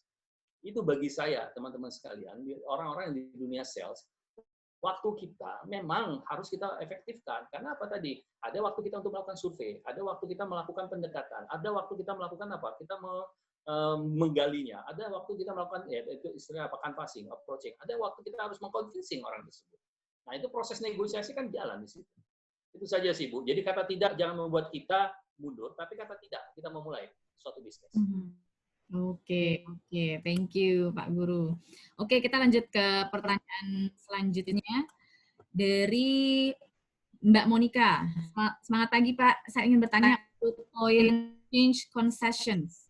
Bagaimana mempertahankan standar kita tapi tetap bisa close the deal? Pak Guru. Standar apa Bu? Sorry Bu. Nah, bagaimana kita mempertahankan apa? Ya, mempertahankan standar kita, tapi tetap bisa close the deal. Oh, oke. Ya, jadi Mas, standar di sini saya harus namakan persepsi. Standar itu integritas kita ya. Saya bicara integritas berarti standar. Ya, jadi kalau kita, saya pernah tadi saya membagikan ada standar integritas yang harus kita pegang pada saat kita melakukan negosiasi. Ya kan, contoh banyak pada saat kita negosiasi dari awal tadi saya katakan mereka langsung sudah minta fee-nya. Ya kan? Kita perusahaan sih adalah fee untuk orang marketing, tapi kalau standar fee-nya itu melebihi daripada nilai ini dan itu juga kita nggak jelas seperti apa, bagi saya lebih bagus kayak tadi saya katakan, saya trauma, akhirnya saya butuh waktu 7 tahun setelah melihat ada suatu pemerintahan yang bagus, good government ininya sangat baik, sudah mulai arah ke sana, saya baru berani. Nah, kenapa? Saya tidak mau tergerus dengan hal-hal demikian sehingga mengubah integritas saya, prinsip-prinsip saya di dalam berrelasi. Bagi saya nggak apa-apa, karena saya yakin lah teman-teman juga punya prinsip yang sama. Bagi kita adalah, kalau kita jalan hidup yang benar, memang nggak gampang. Jadi pada saat kita melakukan suatu kebenaran itu nggak gampang, pasti banyak kendala. Tapi saya yakin, disitulah kita dibentuk, dan kita akan belajar melihat efek manusia, psikologi manusia itu seperti apa. Di situ kita akan ditempa. Nah, biasanya, kalau misalnya tadi berkaitan dengan integritas, saya tidak akan ada tawar-menawar abu-abu. Bagi saya tidak ada. Tapi saya tidak juga membuat saya menjadi orang bodoh. Jadi apa yang memang bagian yang dia tanyakan akan saya jawab. Makanya saya punya prinsip namanya, certiklah seperti ular, tulislah seperti merpati. Artinya apa? Kalau memang dia tidak menanyakan apa yang mungkin adalah kekurangan dari perusahaan saya tidak akan bilang, wah perusahaan saya gini, itu cari mati. Tapi kalau dia tanya, kecuali dia mendesak, Pak, berapa? Waktu saya awal mulai bekerja di konsultan, mereka tanya, Pak, berapa perusahaan yang Bapak sudah tangani? Saya bilang nggak lebih dari 5, mungkin 1 atau 2. Itu bahasa kita itu mengatakan nggak lebih dari 5. Oke, tapi dia nanya spesifik nggak lebih 5 berapa ya? Kita harus jujur. Tapi kalau dia nggak ngejar, ya dia udah paham ya. Ngapain kita harus mengatakan 1, 2, kecuali dia ngejar. Itu contoh yang sederhana dan bukan berarti saya nggak bohongi, kecuali kalau dia minta. Oh saya nggak ini, kan ini bahasa kita di dalam tadi cerdik seperti ular, tulus seperti merpati. Nah, integritasnya tidak akan saya jual. Nah, apa yang saya lakukan biasanya seperti itu adalah saya akan mengatakan, oke, kalau memang kita nggak bekerja, nggak apa-apa. Bagi saya itu lebih penting. Dan jangan berpikir bahwa mudah ya, wah nanti akan digantikan. Enggak. Orang yang hidup dengan penuh integritas itu jangan berpikir, wah nanti akan dapat hadiah. Oh itu panjang. Ya, panjang dan butuh pengorbanan. Tapi pada saat kita sudah bisa melewati itu, maka kita akan nilai kita di mata orang-orang tersebut dan di mata Sang Pencipta itu jauh lebih baik. Nah, bagaimana dengan close the deal? Saat itu nggak apa-apa, Pak. Mbak Anis. Ya, Monica. Jadi pada saat itu nggak apa-apa kita nggak dapat, tapi saya percayalah blessing atau berkat itu pasti ada dengan yang lain. Itu saja sih Bu dari saya. Oke, terima kasih. Lanjut ya Pak ya, dari Pak Abil. Mau bertanya Pak Guru, bagaimana cara bernegosiasi dengan atasan yang otoriter dan cenderung kurang mendengar kita? Kita bicara satu kata, balas banyak kata, dengan tujuan dia harus menang pun salah. Oke, kayaknya challenging ya Pak ya. Monggo Pak Guru. Ya, ini menarik sekali nih Mas Abil. Ya, ini namanya kalau di leadership namanya leading up. Ya, jadi negosiasi menggunakan leading up ke kita. Nah, ya, jadi harus ada namanya leading up. Tapi nanti kalau mau lebih jelas nanti akan ada lah teman-teman dari Brandbox akan itu juga. Tapi saya akan membagikan bagaimana kalau mau ikut seminar tentang leading up. Jadi manage your boss. Jadi apa yang dilakukan pada saat kita bernegosiasi dengan orang tipikal atasan otoriter? Pertanyaannya dia sebenarnya gini. Kalau kita menganggap dia otoriter, kita mau ingin leading up orang tersebut. Satu yang harus Anda lakukan. Pertama, Anda harus punya proven bukti. Anda berkompetensi, ya. Anda kan mau ini kan, mau melakukan suatu propose negosiasi atau melakukan apalah kepada orang Anda sudah bisa membukti nggak ada hasil achievement Anda? Proven-nya harus jelas, ya. Bagaimana bagaimana kita, Mas Abil, kalau kita mau bernegosiasi dengan orang, kalau ternyata kita tidak punya proven, tidak punya bukti, ya, kompetensi, pencapaian kita, nah baru kita berani dong bernegosiasi, ya kan? Itu pertama, harus punya bukti dulu kompetensi kita. Yang kedua adalah kita harus empati. Kenapa sih atasan saya otoriter? Kenapa kok dia ngambil keputusannya? Kita harus empati, tempatkan dirimu pada posisi orang tersebut, si atasan tersebut. Kenapa dia otoriter? Tadi pertama ya, kita harus punya bukti dulu. Kemudian kita coba mengamati atasan kita. Oh, kita berempati orang ini. Oh ya, kenapa dia demikian? Oh, dia targetnya ternyata besar. Kita dapat informasi. Dia juga ditekan. Oh iya, saya kurang melakukan. Tim saya kurang melakukan ini. Nah, akhirnya kita dengan menempatkan empati seperti itu, kita paham. Oh, kenapa atasan saya sampai otoriter? Mungkin budaya kerja kita tuh lebih senang apa? Masih di apa? Di directing, istilahnya, di situational leadership. Jadi senangnya hanya diatur, terus baru mencapai kinerja. Yang salah si atasannya apa kita? Nah, ya kan? Ternyata salahnya di kita. Kita nggak orang proaktif, senangnya digituin. Kalau nggak dilecut, baru nggak menghasilkan. Kembali lagi. Jalan gitu ya Pak ya. Ya. Ternyata kita harus proven dulu baru berempati. Nah, yang ketiga, ini yang sering. Ini yang sering ya teman-teman sekalian, ini perhatian nih buat teman-teman mau karirnya naik. Yang ketiga adalah kalau engkau punya ide, jangan menganggap itu idemu. Nah, bahasakan. Pak, kemarin ya waktu Bapak dalam waktu briefing itu saya terinspirasi, Pak. Apa yang harus kita lakukan adalah apa yang saya menerjemahkan. Coba Bapak nanti koreksi, Pak ya, karena itu kan idenya dari Bapak. Idenya itu muncul dan saya coba memberikan memberikan suatu usulan yang mungkin ya bisa Bapak perkaya. Ya, nah itu Bapak ceritakan apa maksudnya? Segala ide kalau Anda masih dia sebagai seorang bawahan subordinate, katakan itu idenya dia. Katakan itu ada inspirasi dari dia. Wajar dong. Kenapa wajar? Karena kan Anda di bawahnya dia. Apa yang Anda lakukan di bawah wewenang dia. Kenapa harus kita mengatakan ide ini dari saya dengan bangganya? Engkau itu masih di bawahnya pimpinan dia kok. Katakan ide itu dari dia, inspirasi dia. Pada saat engkau mengatakan demikian, apa yang dikatakan? Wah, ya kenapa? Termehek-mehek lah teman-teman. Oh iya ya, betul kamu kayaknya anak buah saya yang sangat mencatat dan sangat tahu. Oh iya Pak, itu kan saya diajarkan oleh Bapak. Ingat, diajarkan bukan kata kita mencari muka. Memang dia sering mengajarkan nggak kepada kita, sering ini. Ya itu namanya, itu yang ketiga. Ya. Yang keempat, ini yang terakhir. Kalau Anda, dan ini sering nih, asal Bapak saya senang, ABS. Jadi kalau dia masih di dalam suatu diskusi, belum suatu keputusan yang diambil oleh pimpinan kita, apa yang Anda lakukan? Anda berani dong ngasih ide tadi yang ketiga. Idenya itu harus kita berani. Berdasarkan idenya siapa? Dia.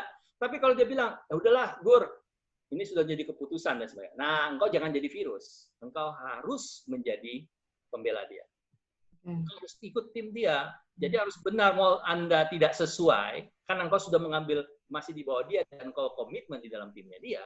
Engkau harus nuruti. Yang sering terjadi adalah engkau melakukan office politik, apalagi engkau lebih senior dari atasanmu, dari usia atau pengalaman bekerja di situ, engkau melakukan office politik, menjatuhkan orang ini. Itu yang sering terjadi.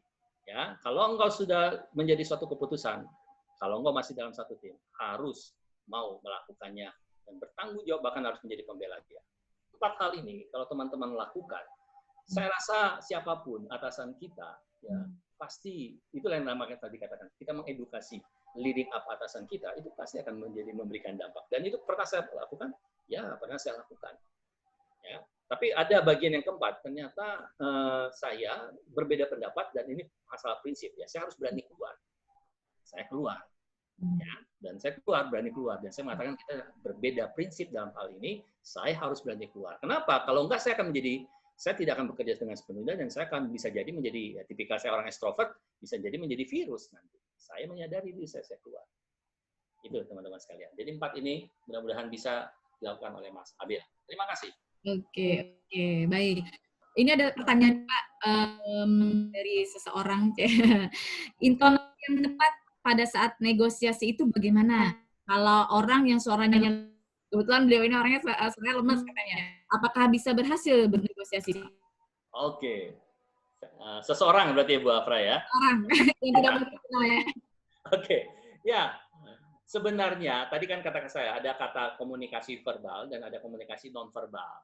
Jadi nggak mungkin dong kalau Anda yakin Anda memberikan sesuatu bahasanya lemah. Misalnya gini, Pak, harga kami itu harga yang sangat kompetitif, Bapak bisa membandingkan yang lain, kami bisa memberikan bukti. Coba Anda bayangkan kemudian Anda menawarkan demikian, Pak, harga kami kompetitif, ya, kami bisa memberikan bukti. Yang dengar males, udah nggak ada verbalnya, udah verbalnya seperti itu, verbalisasinya seperti itu, nggak diikuti lagi non-verbal. Makanya orang memang akan cenderung melihat non-verbal ya, hati-hati ya. Kalau orang yang ini, dia akan melihat non-verbalnya sebenarnya, bukan verbalnya. Dia akan melihat non-verbal. Jadi maka kalau demikian teman-teman yang lemah, yang lemas, pada saat Anda, kalau saya gini, saat suatu saya masuk ke meja perundingan negosiasi, wah ini kesempatan saya lagi mengenal orang dan saya memetakan orang ini. Nah, maksud saya ingin mengenal orang ini, saya ingin membangun relasi dengan orang ini. Saya ingin tahu perusahaan, ya, saya sudah tahu perusahaannya sudah dapat ini, dan saya ingin melakukan apa dengan orang ini.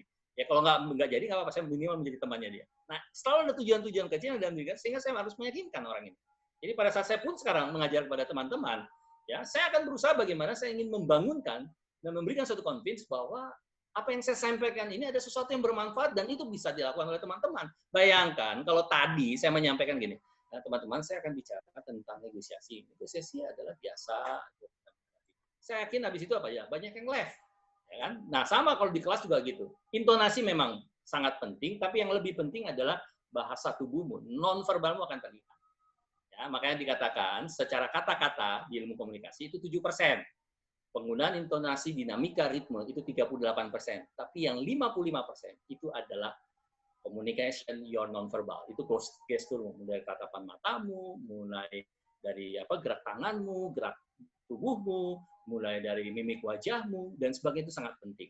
Ya, ini di dunia komunikasi. Makanya dipakai oleh di dalam public speaking atau di dalam dunia presentasi. Tapi itu ilmu komunikasi. Nah, itu saja dari seseorang. Jadi kalau dibilang lemas, ya enggak, harus dilatih. Jadi enggak saya bilang apakah efektif? Enggak efektif. Harus dilatih dan diusahakan. Apa yang menjadi motivasimu pada saat engkau bernegosiasi itu temukan. Nice. Oke. Insightful banget nih ya pemaparan dari Pak Guru. Ini kebetulan waktu juga yang sudah hampir selesai, Pak Guru. Mungkin bisa di kesimpulan dari Pak Guru apa dari total apa yang Bapak sampaikan hari ini, semua ini bisa disampaikan. Ya, sebelumnya saya terima kasih teman-teman, terima kasih untuk RIP yang mengundang saya dan teman-teman yang bersama-sama lah kita saling belajar dan mempertajam. Jadi pertanyaan teman-teman juga akan membuat saya untuk belajar, oh ya masih situasi kita sebenarnya masih seperti ini dan sebagainya. Dan saya juga pribadi melihat, oh ya saya harus kekurangan apa dan sebagainya. Itu bagi saya dan ucapan terima kasih saya untuk teman-teman yang maulah meluangkan waktu, berarti kita sama-sama ingin belajar. Yang kedua adalah bagi saya, negosiasi itu adalah seni. Jadi tidak bisa mengikuti hanya ajaran Pak Guru, tidak bisa hanya mengikuti textbook-nya seperti ini. Saya selalu mengatakan, kita tidak boleh mengkotak-kotakan. Textbook bicara seperti ini, kemudian pengalaman saya seperti ini. Kita harus mengintegrasikan. Selalu di pemikiran kita, semua, kalau saya baca di LinkedIn, saya agak sedih. Selalu mengkotakkan keterampilan jauh lebih utama daripada gelar. Saya bilang, kenapa dua hal yang baik ini harus dikotak-kotakan. Kenapa nggak kita mengintegrasikan textbook dengan pengalaman? Itu semua harus bisa diintegrasikan. Walau saya yakin loh, saya orang, karena saya ada pengalaman lecture ya, dokter, riset. Saya mengatakan bahwa semua textbook itu pasti berdasarkan riset. Risetnya dari mana? Pengalaman di perusahaan itu. Maka dimuncullah kalau di selling ada namanya spin selling.